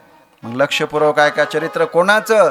जो भगवंताकडे चालतो त्याचं चरित्र, जो प्रपंचाकडे चालतो त्याचं चरित्र होत नाही. मग आता चरित्र तुम्ही म्हणाल खूप आत्मकथा आहे. तुम्ही जर वाचनालयात गेले ना, वाचनालयामध्ये जा, खूप आत्मकथा आहेत. पण त्याला आत्मकथा का म्हणतात माहिती आहे? ते चरित्र दुसऱ्यानं लिहावं असं नसतं. मग स्वतःच टेबल घ्यायचा, स्वतःच पेन घ्यायचा, स्वतःच रजिस्टर घ्यायचं आणि आपलं चरित्र दुसऱ्यानं लिहावं असं काही ते पवित्र नसतं. मग चरित्र सध्याच्या काळात त्याला आत्मकथा म्हणतात. आत्मकथा लिहिल्या खूप लोकांनी लिहिल्या, पण ते आत्मप्रौढी म्हणलेलं आहे. आपलं चरित्र आपण नाही सांगू. मी कसा हे आपण आपल्या मुखानं वर्णन केलं की दोष लागतो म्हणतात, शास्त्र बोलतात. मी कसा आहे हे जर आपण आपल्या मुखाने सांगितलं तर त्याचं पाप लागतं. मग ते दुसऱ्यानं सांगितलं पाहिजे, आपण नाही सांगू. मग आता कोणी लिहित नाही, मग आत्मचरित्र लिहिण्याची पद्धत सुरू झाली. आपणच आपलं चरित्र लिहायचं. पण तुकोबरायांचं तसं नाही. तुकोबरायांचं चरित्र तुकोबरायांनी सांगितलेलं नाही, तर महिपती महाराजांनी एक मोठा ग्रंथ लिहिला. त्यामध्ये 17 अध्यायामध्ये तुकोबरायांचं चरित्र सांगितलेलं आहे. त्यानंतर तुकोबरायांचं चरित्र लक्ष्मण रामचंद्र पांगारकर म्हणून होऊन गेलेले आहेत. खूप मोठे लेखक, खूप मोठे विद्वान होऊन गेलेले आहेत. तुम्ही वाचा एकदा. तो व्यक्ती आध्यात्मिक नव्हता, माळ नव्हती वगैरे काहीच नव्हतं, पण जर चरित्र वाचायला बसलेत असं वाटतं काय विद्वान व्यक्ती असेल. तुकोबरायांचं चरित्र एवढं सुंदर सांगितलं. काही चरित्र असे की ते व्यासपीठावर न सांगितलेले बरे. काही लोकांनी असे चरित्र सांगितलं तुकोबारायचं.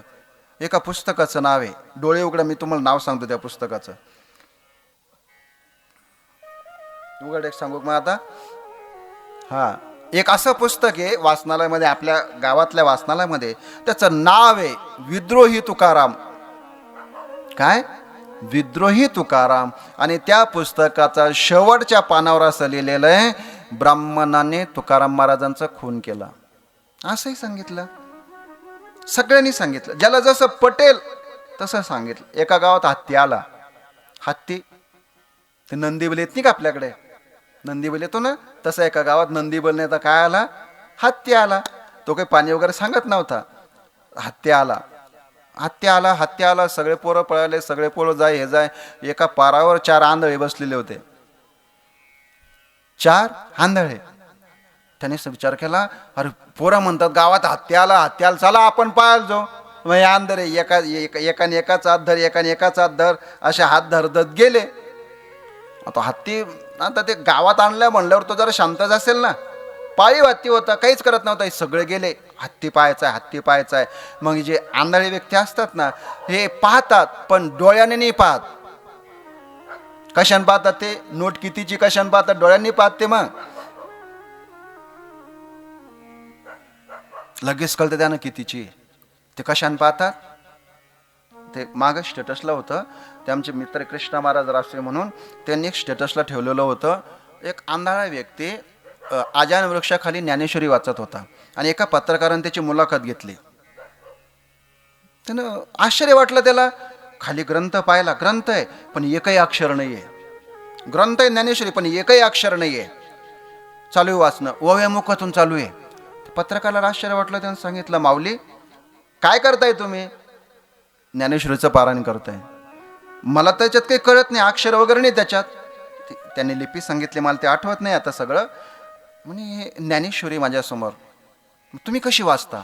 ते ज्ञानेश्वरी अशी होती, त्या पानाला त्या प्रत्येक अक्षराचे जे छिद्रे छिद्रे छिद्रे छिद्रे पाडलेली होती. पूर्ण ज्ञानेश्वरी ग्रंथ. कसा वाचतो म्हणे मी?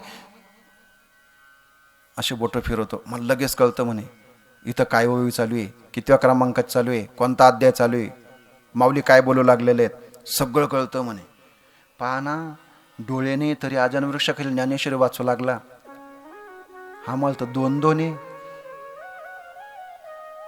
तरी सकाळी ज्ञानेश्वरी पारायणला कोणी येत? तो आंधळा व्यक्ती ज्ञानेश्वरी वाचतो. मला सांगायचं काय आहे, ते पाहतात पण ते हातानं पाहतात. ते गावरान भाषेत आंधळे गेले. ते आंधळे आता 4 दिशेला 4 गेले, बसले तिथं. हत्ती पाहायचा आहे ना, मग डोळे तर नाही पाहायचा. मग एक जण गेला, बसला खाली, त्याला हत्तीचा पाय लागला. धरला त्यानं पाय हत्तीचा. पाळीव होता तो, एवढं लक्षात ठेवा. हे जर विसरलात तो पाळीव होता, जर हे विसरलात मग ऐकण्यात मजा नाही. मग पुन्हा प्रश्न निर्माण, मग तो मेला कसा नाही. त्यासाठी पहिले लक्षात काय ठेवायचं, तो हत्ती कोणता होता? पाळीव. पाय धरला. दुसरा जण पळत पळत गेला, मागून गेला, त्याच्या हातात शेप आली. तिसरं पळत पळत गेला, त्याच्या हातात कान आले. कान धरले. एक हत्ती पळत पळत गेला, त्याच्या हाताला दात लागले. आता 4 आंधळे गेले, जे जे सापडलं ते ते हातात धरलं. वा वा वा, काय हत्ती, काय हत्ती. पाहिलं, पुन्हा एकेकाचा हात धरला, पारावर येऊन बसले. मग चर्चा सुरू झाली. हत्ती कसा आहे? चर्चा सुरू झाली. कोणाचे? आंधळ्याची. हत्ती कसा आहे? एक जण म्हणायला लागला, हत्ती खांबासारखा आहे. त्यानं काय पाहिलं होतं? हत्तीचं पाय. हत्ती कसा आहे? खांबासारखा आहे. एक जण म्हणतो, तो हत्ती पाहिलाच नाही. मग हत्ती खांबासारखा नाहीये, मग हत्ती सुपासारखा आहे. त्यानं काय पाहिलं होतं? कान. तो म्हणतो, तुम्ही दोघे खोटे रे, मला माहित तुम्ही दोघे कसे येत. हत्ती खांबासारखा नाही, हत्ती सुपासारखा नाही, मग हत्ती चराठासारखा आहे. हत्ती कसा आहे म्हणे? चराठासारखा. तो म्हणे, मग हत्ती कसा आहे? हत्ती लाकडासारखा आहे. आता हत्ती लाकडासारखा होता का? पटपट बोला, झोपाची वेळ झाली. हत्ती लाकडासारखा होता का? नाही. हत्ती खांबासारखा होता का? नाही. हत्ती सोपासारखा होता का? नाही. मग हत्ती कसा होता? हत्तीसारखा. हत्ती कसा होता? हत्तीसारखा. तसं तुकोबराय जर माहिती करून घ्यायचे, तुकोबराय जाणायचे, तर इतर ग्रंथ वाचल्यापेक्षा तुकोबरायांची गाथा वाचा, तुकोबराय कळतील. हा, मी आपला गाथा देतो सोडून, अमक्या शास्त्रज्ञाचं वाच, याचं वाच, त्याचं वाच. इतर गाथा छोटीशी आहे, खूप मोठ्या कादंबऱ्या आहे तुकोबरायाविषयी, त्या वाचण्याच्या फंदात पडू नका. तुकोबरायांचं 90% चरित्र तुकोबरायांनी आपल्या अभंगात सांगितलेले. माझं काय, मी काय करतो, माझी भक्ती कशी आहे, माझं जीवन कसं आहे, तुकोबरायांनी अभंगात सांगितलेलं आहे. म्हणून हे विद्रोही तुकाराम, त्याचे लेखक, आणि वाचण्यापेक्षा फक्त गाथा वाचायचे. आणि जर तुकोबराय जाणायचे आणि तुकोबराय, माऊली, ज्ञानोबरादी संत मंडळी आम्हाला ऐकायचे, माहिती करून घ्यायचे, आम्ही जर इतरत्र पुस्तकं वाचले तर आमच्यामध्ये आणि पारावर बसलेल्या 4 आंधळ्यामध्ये काहीच फरक नाही. ते एका ठिकाणी शिवमहापुराण होतं, नांदेड साईडला गेल्या वर्षी जाहूरला. कथा संपली. कथा संपल्यानंतर जायला लागलो, 4-5 महिला मंडळी आल्यात. महाराज, ते महादेवाच्या मंदिरात गेल्यावर तिथलं बेल धुवून चालतो महादेवाला वायाला? बाया, तिथलं बेल धुवून आणि पुन्हा वायाला चालतो का? म्हणलं नाही चालत. हा, मग आमच्या गल्लीतल्या बाया म्हणत होत्या. हे तसंच आहे. कसं? 4 आंधळ्यानं हत्ती पाहिला तसं करतात का नाही बरं तुम्ही? बेल तिथलाच. आता त्याच्याविषयी एक श्लोक आहे शिवमहापुराणामध्ये. तिथला बेल धुवून महादेवावर टाकायला चालतो, पण केव्हा? जेव्हा तुमचा संकल्प अपूर्ण राहत असेल तेव्हा. आमचं सरसकट चालू आहे, घरून न्यायचा नाही, तांबर पाण्याचं आणि तिथं बुडवायचं, श्री शिवाय नमस्तुभ्यम, चालत नाही. त्याला निर्माल्य म्हणलेलं आहे. निर्माल्य झालेली वस्तू पुन्हा अर्पण करायला चालत नाही. मग कोणासाठी? संकल्प आहे एखाद्या ताईचा, माईचा संकल्प आहे की माझ्या पिंटीला चांगलं पोरगं भेटावं, मी रोज 11 बेलपानं, 11 सांगा, जास्त नाही भेटत आता, आपण 11 सांगू, 11 बेलपाने व्हायचे मला महादेवाच्या मंदिरावर जाता जाता जाता जाता गडबडीत. चाल ग शांता, चाल ग अक्का करता करता एक बेलास्वान पडलं खाली. पडलं, तिथं गेलं, मोजले, 10च भरले. मांडी घालून बसलेले. संकल्प आहे. एकदा मांडी घालून असं नसतं झाल्यानंतर पूजेला सुरुवात झाली की पूर्ण होईपर्यंत उठले की पूजेत भंग पडतो. मग पुन्हा पहिल्यापासून चालू करावं लागते पूजा. साधना करत असताना जे आसनावर बसलेलं आहे, उठलं, तुम्ही बाजूला गेलात आणि पुन्हा येऊन बसलात, चालत नाही. आमचा हरिपाठ म्हणता म्हणता सगळा स्वयंपाक होतो. साधनेसाठी आसन महत्वाचं सांगितलेलं आहे. आसन एक पाहिजे. कोणती साधना असू द्या, कथा असू द्या, पाहून घ्या आपण कुठं कुठं बसलेलो आहे, कथा असू द्या, भजन काही असू द्या, आपली जागा सोडायची. आसन सिद्ध होतं त्याने. आसन सिद्ध सांगितलेलं आहे. जगन्नाथ अण्णा पवार होऊन गेलेत, खूप मोठे महात्मा होऊन गेलेत. त्यांनी एकाच जागेवर, एकाच ठिकाणी, एकाच दगडाला 12 वर्ष ज्ञानेश्वरी सांगितले, तर विद्या वाचस्पती बनले. एकाच ठिकाणी बसून सांगितली. कोणाला? दगडाला. आमचं तर जिथं थंडी वाजत नाही तिथं आमचं आसन बदलत चालतं नाही. मग आपण बसलेलो आहे, संकल्प आहे आपला 11, 21 काय जे बेलाच पानं व्हायचे. आता एक कमी पडलेलं आहे, उठलं तर संकल्प तुटेल. मग तेव्हा तुम्ही तिथलं बेलपान घ्या, त्याला धुवा आणि तेव्हा तेव्हाच चालतं. सरसगट चालत नाही. हा, हे खूप, हे आपण ऐकतो, कसं ऐकतो, कुठं ऐकतो, त्याला खूप शास्त्र आहेत. म्हणून तुकोबराय ऐकायचे असतील, तुकोबराय जाणून घ्यायचे असतील, तर महिपती महाराजांनी वर्णन केलेले जगद्गुरु तुकोबरायांचं खूप सुंदर वर्णन केलेले ते, आणि तुकोबरायांची गाथा, तुकोबरायांनी आपल्या जीवनात आलेले अनुभव तुकोबरायांनी गाथेमध्ये प्रगट केलेले आहेत. आपलं चरित्र तुकोबारायांनी आपलंच सांगितलेलं आहे. म्हणून तुकोबाराय जाणायचे आहेत. हे मी का सांगितलं माहिती आहे? सध्याच्या काळामध्ये आपण धार्मिक सिरियल बघतो आणि त्या धार्मिक सिरियलमध्ये काहीतरी वेगळंच दाखवलं जातं आणि आपली धारणा ती बनते. आपण ते दैवत, ते आराध्य आपण त्या पद्धतीने पाहत चालतो, आपण तसं समजत चालतो. म्हणून शास्त्र पद्धतीनं ऐकायचं.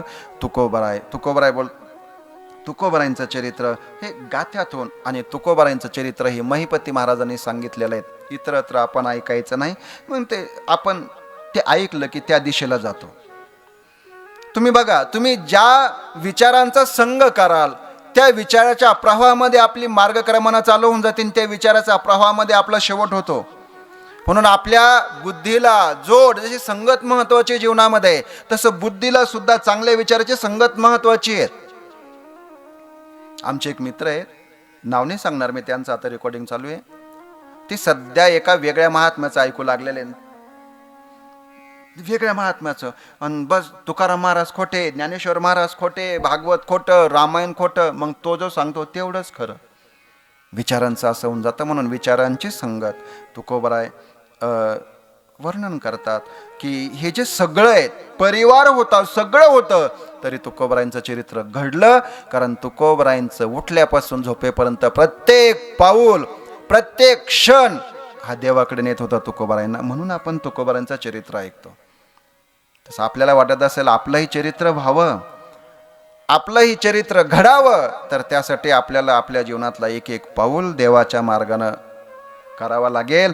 तेव्हा आपलं चरित्र तुकोबारायांसारखं घडणार नाही, पण त्या अनुरूप, त्या सारखं घडण्याचा निश्चित प्रयत्न होईल. म्हणून आपण तसा विचार करावा. दुसरं कारण तुकोबारायांचं चरित्र का ऐकावं? कारण आपण इथं सगळे बसलेले दुष्चरित्र आहोत, वाईट आचरणाचे आहोत. म्हणून आपल्याला आपलं आचरण पवित्र करायचं आहे. त्यासाठी तुकोबारायांचं चरित्र आपल्याला ऐकायचं आहे. तुकोबाराय सिद्ध होते, तुकोबाराय साधक होते, तुकोबाराय संसारी होते. तुम्ही ऐका, जे तुकोबार आपल्याला ऐकायचे ना, त्यांच्या जीवनाचे 3 टप्पे करा बसल्या बसल्या 3 टप्पे. तुकोबारायांचं एकूण आयुष्य 42 वर्षाचं. किती? 42 वर्षाचं. त्यामध्ये तुकोबारायांच्या चरित्रामध्ये 3 टप्पे केले. पहिला केला 20 वर्षाचा, दुसरा केला 10 वर्षाचा आणि तिसरा केला 10 वर्षाचा. पहिला 21 वर्षाचा केलेला आहे. पहिले 21 वर्ष तुकोबारायांच्या चरित्राला नाव दिलं संसारी तुकोबाराय. पहिला टप्पा तुकोबारायांच्या जीवनामधला संसारी तुकोबाराय. दुसरा तुकोबारायांच्या जीवनाचा टप्पा साधक तुकोबाराय 30 वर्षापर्यंत, आणि उरलेले 12 वर्ष सिद्ध तुकोबाराय. या 3 टप्प्यानं तुकोबाराय आपल्याला ऐकत जायचंय. ऐकता ऐकता कधी आपल्याला त्याच्यात ठेवून पाहत चालत जा. त्याच्यात आपल्याला पटकन उचलायचं आपल्याला, त्याच्यात ठेवायचं. आपण याच्यात बसतो का? आपण याच्यामध्ये बसतो का? ऐकता त्याच्यात ठेवत चालायचं आपल्याला. तुकोबाराय संसारी तुकोबाराय का सांगितले? कारण आम्ही सगळे कसे आहोत? संसारी आहोत. तुकोबाराय संसारी होते, म्हणून संसारी तुकोबाराय आपल्याला ऐकायचे आहेत. मग संसारी असणारे तुकोबाराय साधक कसे बनले तेही ऐकायचं आहे. साधक असणारे तुकोबाराय सिद्ध कसे बनलेत, आणि सिद्ध बनल्याच्या नंतर देव तुकोबारायांना कशी भेट देतो हेही ऐकायचं आहे. म्हणून साधन सिद्ध महात्म्याचं चरित्र तुकोबारायचं चरित्र आहे. 2 महात्म्याचं वर्णन केलेलं आहे अमृतानुभवामध्ये. माऊली ज्ञानोबरांनी जो ग्रंथ सांगितला ना अमृतानुभव, त्यामध्ये 2 प्रकारचे महात्म्यांचं वर्णन आलेलं आहे. साधन सिद्ध महात्मा, अजान सिद्ध महात्मा. अजानी सिद्ध महात्मा कोण? ज्याला या जगामध्ये जन्माला आल्याच्या नंतर काहीच करावं लागत नाही, त्याला म्हणतात अजान सिद्ध महात्मा. माऊली ज्ञानोबराय. माऊली ज्ञानोबरायाविषयी असं प्रमाण आलेलं आहे, माऊलींकडे जे ज्ञान होतं ना, ते माऊलींनी जन्माला आल्याच्या नंतर शास्त्राध्ययन करून कमवलं असं नाही, तर माऊलीविषयी प्रमाण आलेलं आहे. उपजताची ज्ञानी हे वर्म जाणोनी. माऊली कसे आहेत? उपजताची ज्ञानी. माऊलीला काही करावं लागलं नाही. उपजताची ज्ञानी. आद्य गुरु शंकराचार्य उपजताची ज्ञानी. 16व्या वर्षामध्ये 4 वेदावर भाष्य केलं. आमच्या माऊली ज्ञानोबारायांनी 16व्या वर्षी ज्ञानेश्वरी सांगितले. आज एकदा पोराला सांगत होते चिवडील, अरे आई जरा अभ्यास कर. तुला माहिती आहे का 16व्या वर्षी ज्ञानोबारायांनी ज्ञानेश्वरी सांगितली, तुला कळत नाही? त्यांनी 16व्या वर्षी ज्ञानेश्वरी सांगितले, तू 21 वर्षात झाला तरी काहीच करत नाही. पोरग जर पळशीतलं होतं तेव्हा, बाबा मला माहित आहे ज्ञानोबारायांनी 16व्या वर्षी ज्ञानेश्वरी सांगितले, मला माहित आहे, पण तुम्हाला माहित आहे का त्यांनी 22व्या वर्षी समाधी घेतली. समजला असत तर पहा. मला माहित नव्हतं 16व्या वर्षी ज्ञानेश्वरी सांगितले, पण तुम्हाला माहित आहे का त्यांनी 22व्या वर्षी समाधी घेतली. म्हणून त्याला सांगायचंय तुम्ही कशाला थांबता, जा तुम्ही आता. असे अर्थ काढतात लोक चरित्रामधून, असे अर्थ काढतात. पण या अर्थानं आपल्या जीवनाचं कल्याण होत नाही. म्हणून अजान सिद्ध महात्मा तैसी दशीची वाट न पाहता, कोणत्या तरी एका अवस्थेला जायचंय, त्या अवस्थेला गेल्याच्या नंतर तिथं ती भक्ती करायची. अजान सिद्ध आणि साधन सिद्ध महात्म्यांचे चरित्र तुकोबारायांचं. जन्म झाला, आई वडिलांसोबत प्रपंच केला, संसार केला, करत करत करत तुकोबारायांनी साधन सिद्ध अवस्था प्राप्त केली. म्हणून तुकोबारायांचं चरित्र आपल्या सर्वांसाठी महत्वाचं आहे. म्हणून हे चरित्र आपल्याला ऐकायचं आहे. तुकोबारायांचं 2 पद्धतीने चरित्र वर्णन केलं जातं. अनेक महाराष्ट्राच्या बाहेर अनेक वक्ते आहेत जे चरित्र सांगतात, तुकोबारायांचं माऊलीचं चरित्र सांगतात. पण चरित्र सांगण्याच्या 2 पद्धती सांगितल्यात. एक चिकित्सक बुद्धीने चरित्र असतं आणि एक भावनेने चरित्र असतं. मी दोन्ही आपल्यासमोर मांडतो, तुम्हाला कोणतं ऐकायचं ते सांगा. पहिलं सांगितलं चिकित्सक बुद्धीने. तुकोबारायांचा जन्म झाला ते वर्ष कोणतं होतं, तारीख कोणती होती, मुहूर्त कोणता होता, त्यांनी प्रयाण केलं, ती वेळ कोणती होती, हे सगळं चिकित्सक बुद्धीनं चरित्र सांगितलं जातं. आणि दुसरं चरित्र आहे भावनेनं. कधी जन्म झाला माहीत नाहीये, कधी अवतार झाला माहीत नाहीये, कधी प्रयाण झालं माहीत नाही, पण त्यांनी जीवनात येऊन काय केलं याच्याकडे ज्याची नजर आहे त्याला भावनाप्रधान चरित्र म्हणतात.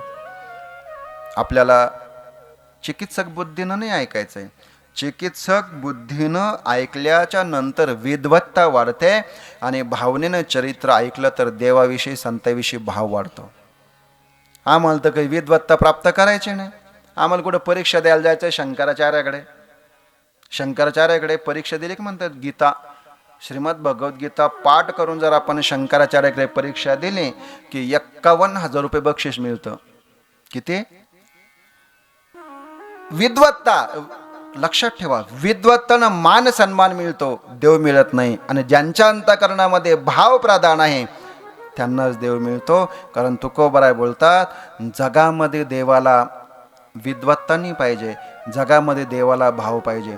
खूप ऋषी होते राम अवतारामध्ये, अनेक थोर विद्वान होते, पण राम प्रभू कोणाच्याही आश्रमात गेले नाही. सगळे बोलवायचे रामाला, आमच्या आश्रमात या.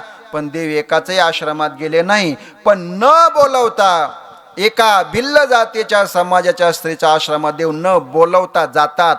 तिकडं विद्वत्ता आहे, तिकडं गेले नाही, बोलावून गेले नाही.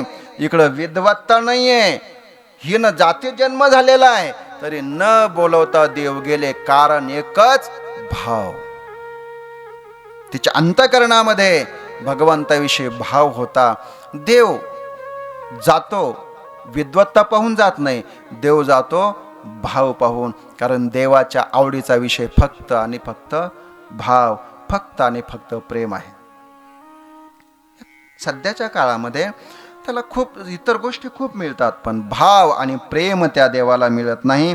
म्हणून त्याला भाव, आणि तो भाव संतांच्या चरणावरती मिळतो. म्हणून देवाला संत आवडतात, देवाला त्या संतांच्या अंतःकरणामध्ये असणारा भाव आवडतो. म्हणून ते संत चरित्र आपल्याला ऐकायचंय. संत म्हणतात कोणाला? तुकाराम महाराजांचं चरित्र जे आपल्याला ऐकायचं आहे. तुकोबाराय आपल्यासारखेच्या ठिकाणी जन्माला आले, अवताराला आले. कोणी म्हणतं जन्म घेतला, कोणी म्हणतं अवतार घेतला, ते आपल्याला विचार करायचा आहे. मग असं असताना सुद्धा त्यांचं चरित्र का? कारण त्यांचं चरित्र अंतर्बाह्य शुद्ध आहे. दुसरं कारण आहे का? चरित्र कोणाचं? ज्याचं अंतर्बाह्य शुद्ध झालेलं आहे त्याचं चरित्र घडतं. आमचं बाह्य अंग शुद्ध झालेलं आहे पण अंतर अंग अशुद्ध आहे, म्हणून आमचं चरित्र बनत नाही. आम्ही जसे आत आहोत तसे बाहेर अजिबात नाही. तुकोबरायांचं चरित्र अंतर्बाह्य शुद्ध होतं म्हणून तुकोबरायांचं चरित्र. तसं चरित्र तपासण्याच्या काही कसोट्या सांगितलेल्या आहेत. जसं सोनं असतं ना, सोनं कसं हे खरं आहे का खोटं हे जर तपासायचं असेल कोणाकडे घेऊन जा? सोनाराकडे. त्यालाच कळतं ते खरं आहे. कसोट्या आहेत. तो अगोदर त्याला तापवतो, तापवल्याच्या नंतर त्याला ठोकतो, ठोकल्यानंतरचा गोळा बनवतो, त्याला कळतं हे खरं आहे का खोटं. तसं चरित्र तपासण्याच्या काही कसोट्या आहेत. पहिली कसोटी सांगितली ज्ञान. ज्यांच्याकडे ज्ञान आहे आणि त्या ज्ञानाच्या अनुरूप जीवन आहेत. ज्ञान खूप आहे आमच्याकडे पण अनुरूप जीवन नसेल. पहिलं सांगितलं ज्ञान. जीवनामध्ये ज्ञान पाहिजे आणि ज्ञान कमवल्याच्या नंतर त्या ज्ञानाप्रमाणे आमचं आचरण बनलं पाहिजे. त्यांचं होतं चरित्र. आज आमच्याकडे ज्ञान खूप आहे, माझ्याकडेच नाही, सगळे बसलेले. जर उद्या आपण ठरवलं 15-15 मिनटं एकाएकाला उठवायचं आणि बोलायला लावायचं, माझ्यापेक्षा चांगलं बोलल्या जाईल. मी चांगलं बोलतो पण त्याच्या पाठीमागं त्याला जोड आचरणाची, ते कुठून आणणार आहेत? ज्ञान खूप आहे आमच्याकडे, पोपटासारखं बोलू आपण पण मागं जोड कशाची पाहिजे? आचरणाची पाहिजे. ते नाही. पूर्वीच्या काळी काय व्हायचं माहिती आहे? मोठमोठे दरवाजे असायचे, किल्ले असायचे, गड असायचे. मग एखाद्या राजानं त्याच्यावर आक्रमण केलं की तो दरवाजा उघडायचा, तो तसा उघडत नव्हता. म्हणजे काय करायचे? जंगलातून मोठमोठे हत्ती आणायचे आणि त्या हत्तीनं पुढं करायचे. ते हत्ती जायचे आणि आपल्या दातानं ते दरवाजे लोटायचे. मग ते दरवाजे उघडल्या जायचे. हत्तीच्या दातानं दरवाजे उघडल्या जायचे. आज जर एखाद्यानं ते वाचलं की हत्तीच्या दातानं दरवाजे उघडतात, बाजारात गेलं 2 हत्तीच दात आणले आणि घरचा दरवाजा उघडायला लागला तर उघडणार नाही. किल्ल्याचा सोडा, घरचा नाही उघडणार का? हत्तीच्या दातानं दरवाजा उघडतो हो, पण त्याच्या पाठीमाग ताकद कोणाची पाहिजे? हत्तीची. तसंच आमच्याकडे ज्ञान खूप आहे पण त्या ज्ञानाला जोड कशाची पाहिजे?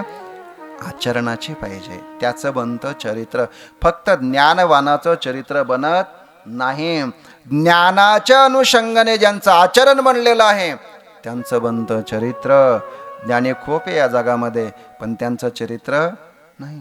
किती PhD झालेले, त्याच्यानंतर UPSC MPSC पहिल्या वर्षात पास झालेले, 21व्या वर्षामध्ये काही IAS अधिकारी झालेले, 21व्या वर्षात पहिल्याच टप्प्यामध्ये IAS अधिकारी बनले.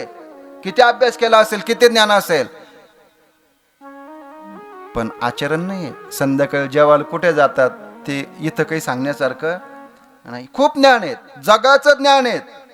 कोणत्या देशामध्ये कोणतं खनिज सापडतं, कोणत्या देशामध्ये कोणता पक्षी सापडतो, सगळं ज्ञान आहेत पण त्याला जोड आचरणाचे नाही.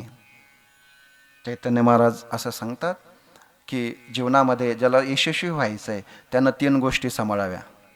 बघा बरं, सगळ्यांसाठी, स्त्री पुरुष लहान मोठे सगळ्यांसाठी. ज्याला जीवनामध्ये यशस्वी व्हायचं आहे त्यानं जीवनामध्ये 3 वस्तू सांभाळाव्यात. पहिली गोष्ट सांगितली सेवा. अंतःकरणामध्ये सेवाभाव असावा. 2 ज्ञान असावं. 3 त्या ज्ञानाच्या अनुरूप आचरण असावं. या 3 गोष्टी ज्याच्याकडे आहे त्याच्या जीवनामध्ये यश दूर नाही, येतच. आता आपल्याकडे याच्यातली एखादी असेल नसेल, मग जी आहे जी नाही तिची उणीव भरून काढण्यासाठी तर आपण इथं बसलेलो आहे. म्हणून आचरण पवित्र ज्यांचं त्यांचं बनतं चरित्र. म्हणून अंतर्बाह्य शुद्ध आचरण फक्त आमच्या जगद्गुरु तुकोबरायांचं होतं. म्हणून तुकोबरायांचं चरित्र आम्ही इथं ऐकायला बसलेलो आहोत. या कसोट्यावर घासलेलं तुकोबरायांचं जीवन होतं. आईबाप वारले. 17व्या वर्षामध्ये बोलोबा कनकाई यांचं निधन झालं.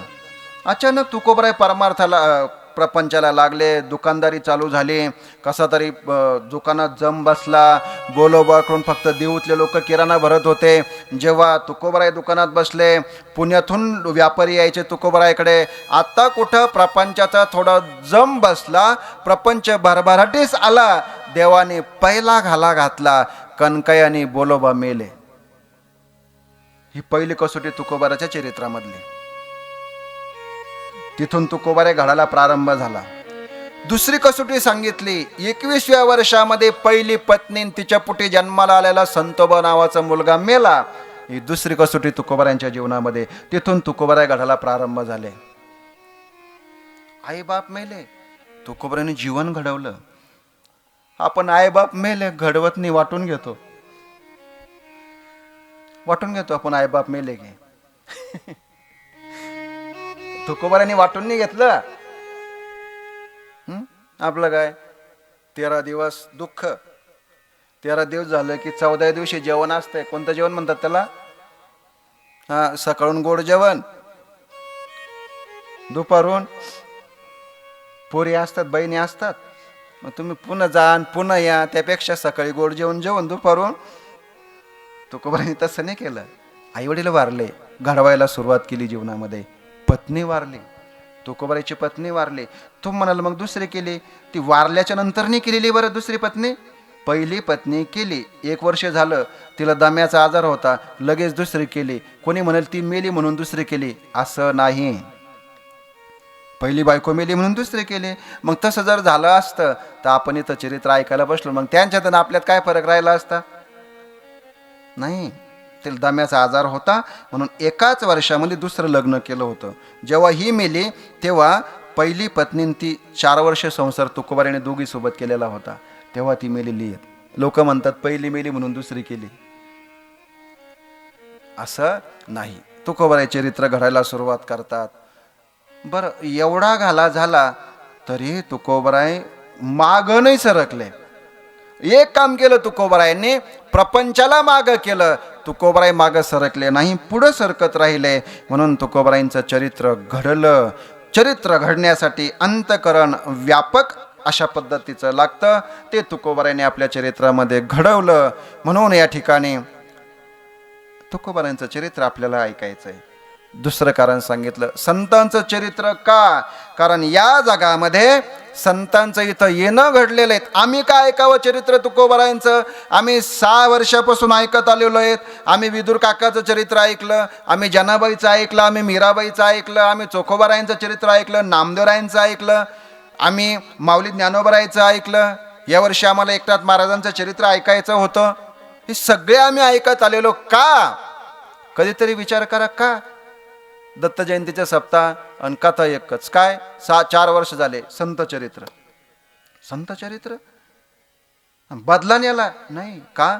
संत चरित्रच का ऐकायचं? त्याचं कारण असं आहे, त्यांच्या अंतःकरणामध्ये आमच्याविषयी तळमळ आहेत म्हणून त्यांचं चरित्र ऐकायचं. कोणी म्हणेल मायबापाच्या अंतःकरणात माझ्याविषयी लय तळमळ आहे, मग मी उद्या त्यांचं सांगतो.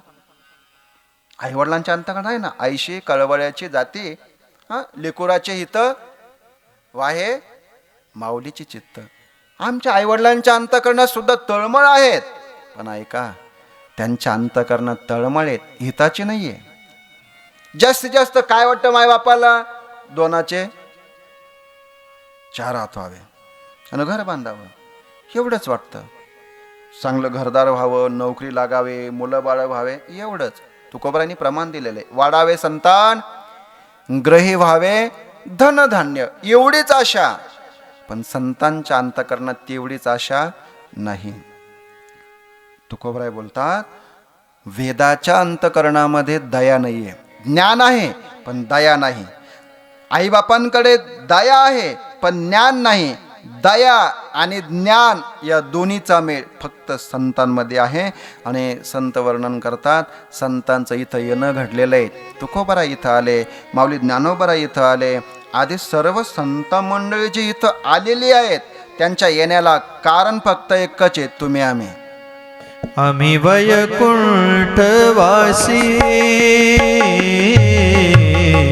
आम्ही वैकुंठवासी,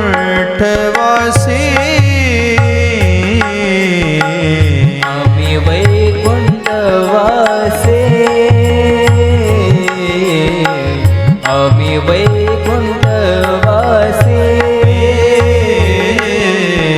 आलो याची कारणासी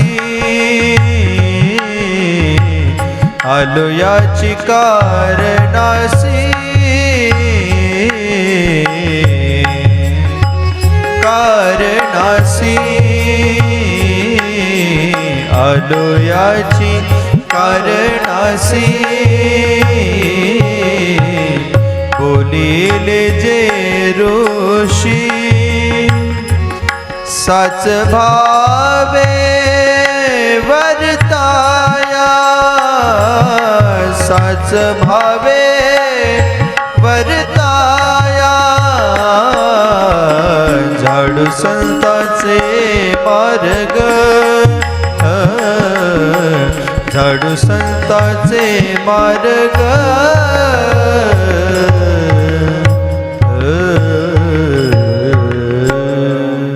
संतांचं इथं येणं घडलं ते फक्त आमच्यासाठी.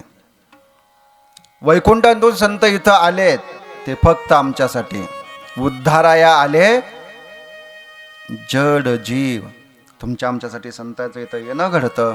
म्हणून संत शब्दाची व्याख्या करत असताना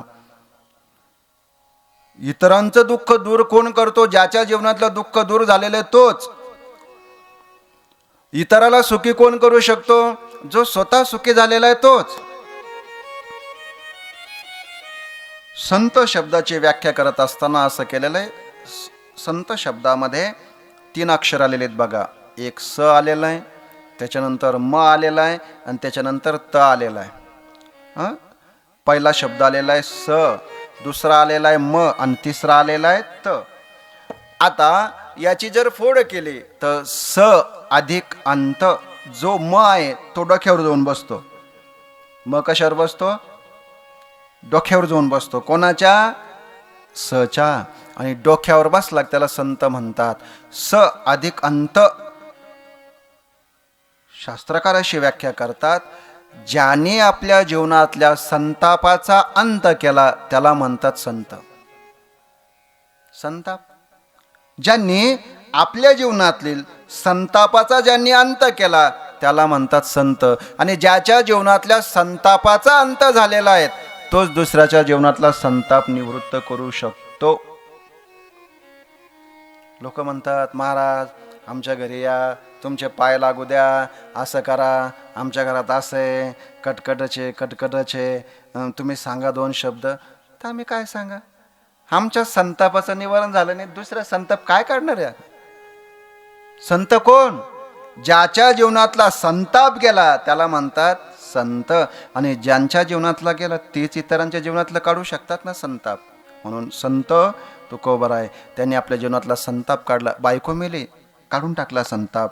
दुष्काळ पडला, काढून टाकला. संत पदाला गेले. दुसरी व्याख्या केली, जो शांत त्याला म्हणतात संत. ज्यानं आपल्या जीवनामध्ये शांती कमवली त्याला म्हणतात संत. आणि हे गुण सगळे तुकोबारांच्या चरित्रामध्ये दिसून येतात. तुकोबाराचं चरित्र म्हणजे गुणांचं वर्णन नाही, तर गुणांचा समूह. तुकोबारांचा अवतार झाला, सगळे सद्गुण. जेव्हा महिपती महाराज तुकोबारांचं चरित्र लिहायला बसले, सगळे सद्गुण एकत्रित झाले आणि सगळ्या सद्गुणांनी महिपती महाराजांनी विनंती केली, तुम्ही आमचं वर्णन तुकोबारांच्या चरित्रामध्ये करा, जेणेकरून आम्हाला किंमत येईल. सगळ्या सद्गुणांनी महिपती महाराजांकडे यावं आणि त्यांना सांगावं, आम्हाला तुकोबाराच्या चरित्रामध्ये टाका. शांती नावाचा सद्गुण आहेत, संताप नावाचा जो दुर्गुण आहेत, हे सगळे घाला, जेणेकरून आमच्या जीवनामध्ये आम्हाला किंमत येईल. ते काढले त्या ठिकाणी. असे संतापाचा नाश केलेले संत तुकाराम महाराज, ज्याने जीवनामध्ये शांती, एवढी शांती जीवनामध्ये कमवली. तुकोबारायांनी चरित्रामध्ये येणार आहेत. मंबाजी बुवानी काट्याच्या काडीनं मारलं तरी तुकोबारायात्रे त्याचे पाय दाबायला गेले. कीर्तन चालू झालं तुकोबारायचं. कीर्तन तो असा पुढे येऊन बसायचा आणि जो कायम कीर्तन ऐकायचा त्यानंच एक दिवस तुकाराम महाराजला मारलं. म्हणजे त्या काळात कीर्तन ऐकणारेच कोणाला मारत होते? आता हा मंबाजी की नाही रोज तुकोबाराचं कीर्तन ऐकायला असं खांबापाशी बसवत होता रोज. आणि त्यानंच तुकाराम महाराज मारलं. म्हणजे तुकाराम महाराजांपेक्षा आम्ही भाग्यवान आहे, आम्हाला मारत तर नाही. एखाद्यास मागे बोलत असतील काही, पण मारत नाही. म्हणजे आम्ही भाग्यवान आहेत ना. जो ऐकायचा त्यानंच मारलं तुकोबारायला. पण तुकोबाराय कीर्तन चालू केलं, रामकृष्णारी म्हणलं, समोर पाहिलं, मंबाजी बुवा नाही. ज्यानं मारलं तिथं गेले, त्यालाच बाटली घेतली आणि त्याचा हातपाय दाबून द्यायला लागले तुकोबाराय. एवढी शांती. आम्हाला म्हणदे बरं एखाद्यानं भजन म्हणताना म्हणू द्या एखाद्यानं. शपथ जर दुसऱ्या दिवशी आला तर म्हणद्या फक्त एवढी शांती. म्हणून तुकोबारायचं चरित्र शांत ते संत. तुकोबारायांचं चरित्र अशा पद्धतीचं आहे. सामान्य भूमिकेपासून असामान्य भूमिकेपर्यंत तुकोबाराय बहिणाबाईंनी वर्णन केलेलं एक अभंग आहे. ज्ञानदेवी रचिला पाया, आणि त्याचं शेवट आहे, तुका झालाशे कळस. तुका झालासे कळस. झाली आपली कथा. 10 मिनिटं राहिले, फक्त एवढा शब्द ऐका. तुका पहिला, शालेतून मुंडकेवर करा. पहिला तुका, पहिला सामान्य भूमिका. तुका सामान्य भूमिका. तुकोबाराय 5 वर्षाचे होते. अंगणातली पोरं म्हणायचे, तुका चला आमच्यासोबत खेळायला. तुका सामान्य जीवन. झालासे काय झालाशे कळस. म्हणजे तुकोबारायचं चरित्र सामान्य. तुका झाला असे कळस. म्हणजे तुका सामान्य, कळस असामान्य. कळस कधी बसतो मंदिरावर माहिती आहे? सगळं काम झालं. सगळं काम झाल्याच्या नंतर मंदिराचं काम, रंग रंगोटी, फिटिंग सगळं झालं. मग भंडारा होतो, सप्ताह होतो, मग काय बसतो कळस. म्हणजे कळस ही मंदिराची परिपूर्ण अवस्था. कळस मंदिराची परिपूर्ण अवस्था. कळस बसला म्हणजे मंदिराचं सगळं पूर्ण झालं. देव गाभारात बसल्याशिवाय कळस बसतो का? पहिल्या अगोदर कोण बसतात गाभारात? देव बसतात. गाभाऱ्यात देव बसतात, मग कळस. म्हणजे मंदिराचं काम परिपूर्ण झालं. तसे बहिणाबाईंनी वर्णन केलं. आमचे तुकोबाराय वारकरी संप्रदायाचे काय आहेत? कळस. म्हणजे म्हणजे इतर संत कमीत असं नाही, पण त्यांचं जीवन एवढं परिपूर्ण बनलं की बहिणाबाईंनी उपमा द्यावी, कळस. तुका झाला असे कळस. तुका सामान्य कुटुंबात जन्माला आले, पण त्यांनी झालासे कसा झाला ते आपल्याला 7 दिवस ऐकायचं आहे. हा, इकडे बघा माझ्याकडे, या बाजूला जिकडे आपले वारकरी मंडळी बसले त्या बाजूला तुका आणि या बाजूला कळस. आता हा तुका झालासे कसा कळसापर्यंत गेला, हे तुकोबारायचं चरित्र आपल्याला ऐकायचं आहे. म्हणून सामान्य भूमिका तुकोबारायांची. कळसापर्यंत जीवन कसं नेलं. सामान्य असणारे तुकोबाराय कळसापर्यंत कसे पोहोचले. कळस म्हणजे परिपूर्ण अवस्था. तसे तुकोबारायांनी म्हणावं, आपुले मरण पाहिले म्या डोळा. माझा शेवट गोड झाला, मी परिपूर्ण झालो. तुकोबारायांनी म्हणावं, कळसाला आलेलं जीवन, तुकोबारायचं जीवन कळसाला आलेलं आणि आमचं जीवन किळसवाने बनलेलं आहे. किळसवाने. आमच्या जीवनाकडे इतरांना सोडा, आम्हालाच पाहा वाटत नाही. आपल्या जीवनाचा आपण विचार केला, आपलाच डावा हात आपल्या गालाकडे जातो. कशाला? आपल्यालाच मारून घ्यावं आपल्या जीवनाकडे पाहिलं तर. आमचं जीवन किळसवानं, तुकोबारायचं जीवन कळसासारखं. म्हणजे जसा कळस पवित्र आहेत, जसा कळस सोज्वळ आहेत, जसा कळस निर्मळ आहेत, जसा कळस दुरून दिसतो. एखाद्या वेळेस गाभाऱ्यातल्या देवाचं दर्शन नाही झालं, कळसाचं दर्शन केलं तरी गाभाऱ्यातल्या देवाचं दर्शन घेण्याचं फळ मिळतं. असा असणारा कळस साधारण तुकोबाराय कसे बनलेत, तिथपर्यंत कसे गेले. कळसाचं दर्शन. पंढरपूरला गेलं की दर्शनाचे प्रकार सांगितले. पहिलं दर्शन सांगितलं चरण दर्शन. चरण दर्शन होतं पूर्वी. पंढरीला गेलेला प्रत्येक वारकरी पहिल्या वेळेला कोणतं दर्शन करत होता? चरण दर्शन करत होता. मधल्या काळात लय गर्दी झाली, चरण दर्शन केलं. मग दर्शनात दुसरा प्रकार आला, मुखदर्शन. काही की माझ्यासारखे घरीच फोन करतात, बारीकोटपर्यंत आहे, गोपाळपूरपर्यंत. इथूनच तयारी करून जातो. आपल्याला कोणतं दर्शन करायचं? ज्याला नाही माझ्यासोबत मी तर सांगतो, नंबर लावणार नाही, मुखदर्शन करून पुन्हा आपल्याला घरी ये नाही. ज्याला यायचं त्यानंच या. दुसरा नंबर कोणता? मुखदर्शन. तिथं गेले, पाहिलं तर मुखदर्शनाच्या बारी वडार धर्मशाळेपर्यंत. तुम्ही ऐका फक्त, कुठे वडार धर्मशाळा विचारू नका. वडार धर्मशाळेपर्यंत. आपण गोपाळपूरला जातो ना, कालिंका मठाच्या बाजूला वडार धर्मशाळा आणि तिथून गोपाळपूरचा रस्ता आहे, तिथपर्यंत बारी. नको नको हे पण नको. मग तिसरं दर्शन नामदेव पायरी. तिसरं दर्शन कोणतं? नामदेव पायरी. तिथं गेले की आता नामदेव पायरीचं दर्शन ते काही नंबरात नसतं. नामदेव पायरीचं दर्शन नंबर लावून नसतं. मग याला तिकडे त्याला तिकडे करून घेतात ते दर्शन नामदेव पायरी. तिथं असं थोडी बारी, तिथे बारी नसते तिथं. नामदेव पायरी गर्दी आपल्यासारख्याला कोण करू देईल दर्शन? आले 100 गेले, आपण इथंच. मग एक काम करा, तुकाराम महाराज सांगितलं गाथ्यामध्ये काय? तुका म्हणे मोक्ष. कळसर दर्शन घेतलं की झालं. मग तो काय करतो? तिथं थांबत नाही, महाद्वारात बाहेर जातो जरसा अर्धा किलोमीटर. कोणतं दर्शन झालं? आता एकच दर्शन बाकी आहे, ते मी शोधून काढलं. बस स्टँड दर्शन. कोणतं? आता आता काय होईल माहितीये का? आता खूप गर्दी वाढली पंढरपूरला. बसमधून खाली उतरला, बापा बापा एवढे लोक. मग इथं एवढे तर मंदिरात किती असतील. मग बसमधून खाली उतरला, त्याच बसमध्ये बसल पुन्हा घरी. हा 5वा प्रकार दर्शनाचा, बस स्टँड दर्शन. तुम कोणी करून तर नाही आले ना बस स्टँड दर्शन? हे होणार आहे आता पुढं.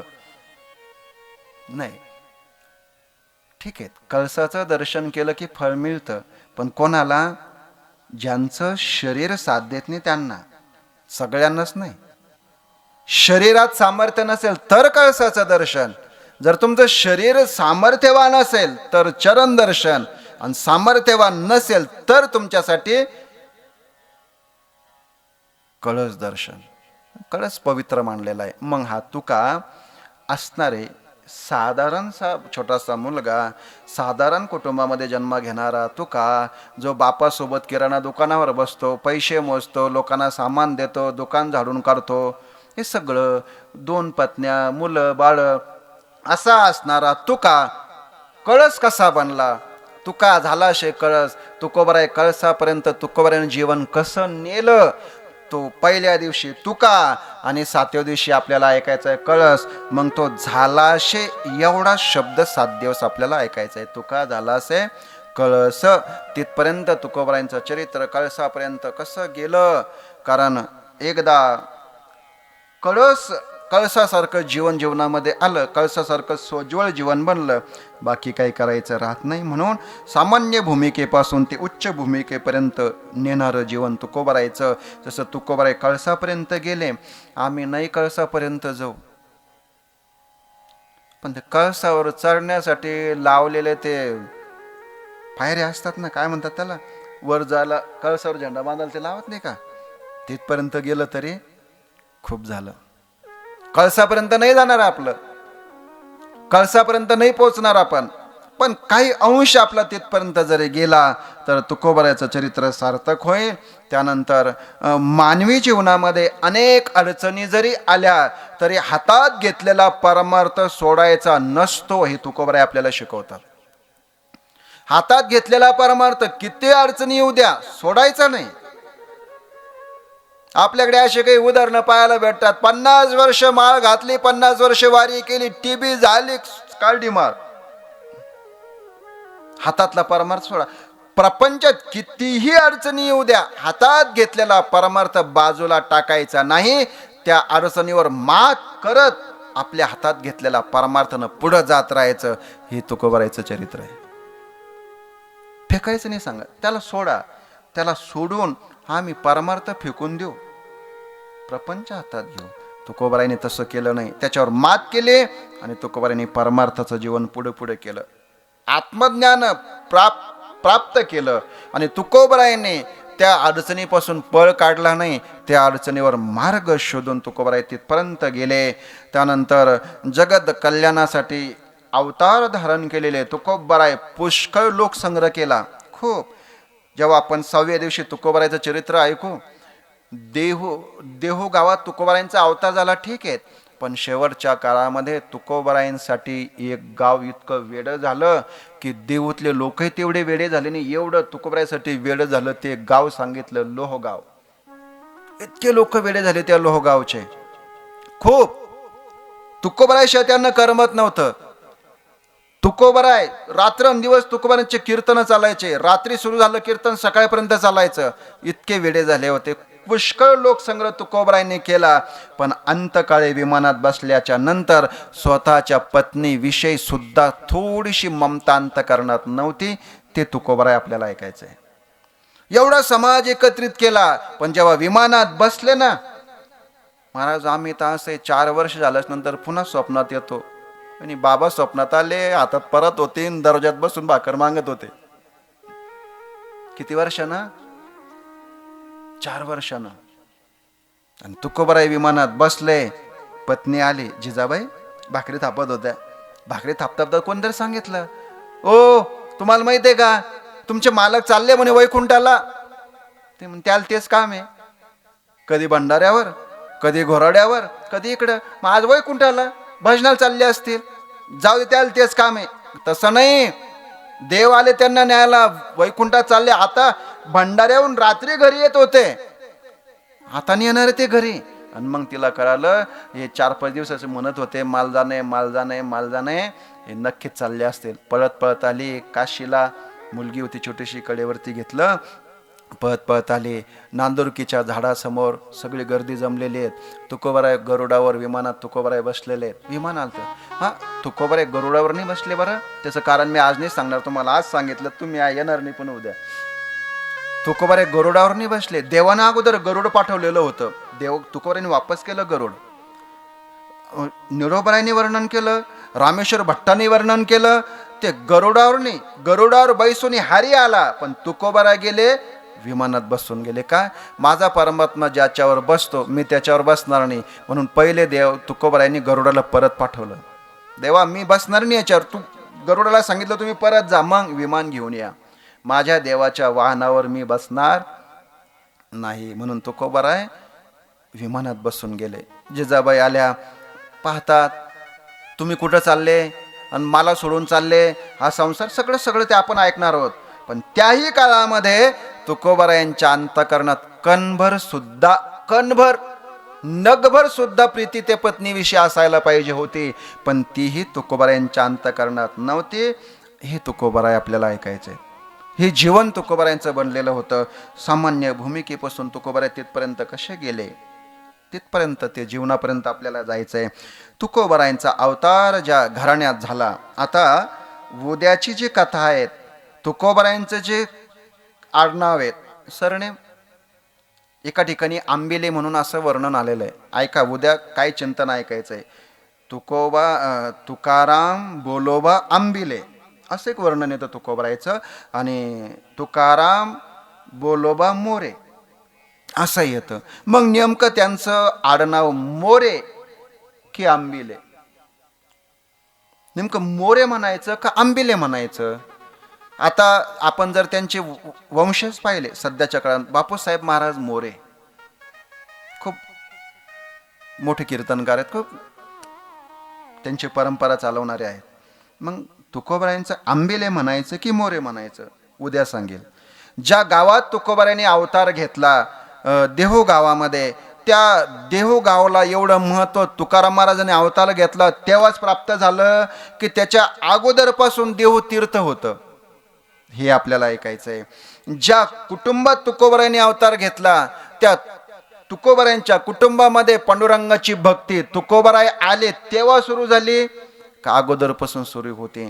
आधी कथा ते मोरे कुटुंब, ते आंबिले कुळ पवित्र का होतं? ज्या वंशात तुकोबाराय येतात, ज्या गावात येतात, त्या देहू गावाचा इतिहास, त्यांना मोरे म्हणायचं की आंबिले म्हणायचं? नेमकं मोरे का त्यांना नाव लागलेलं आहे?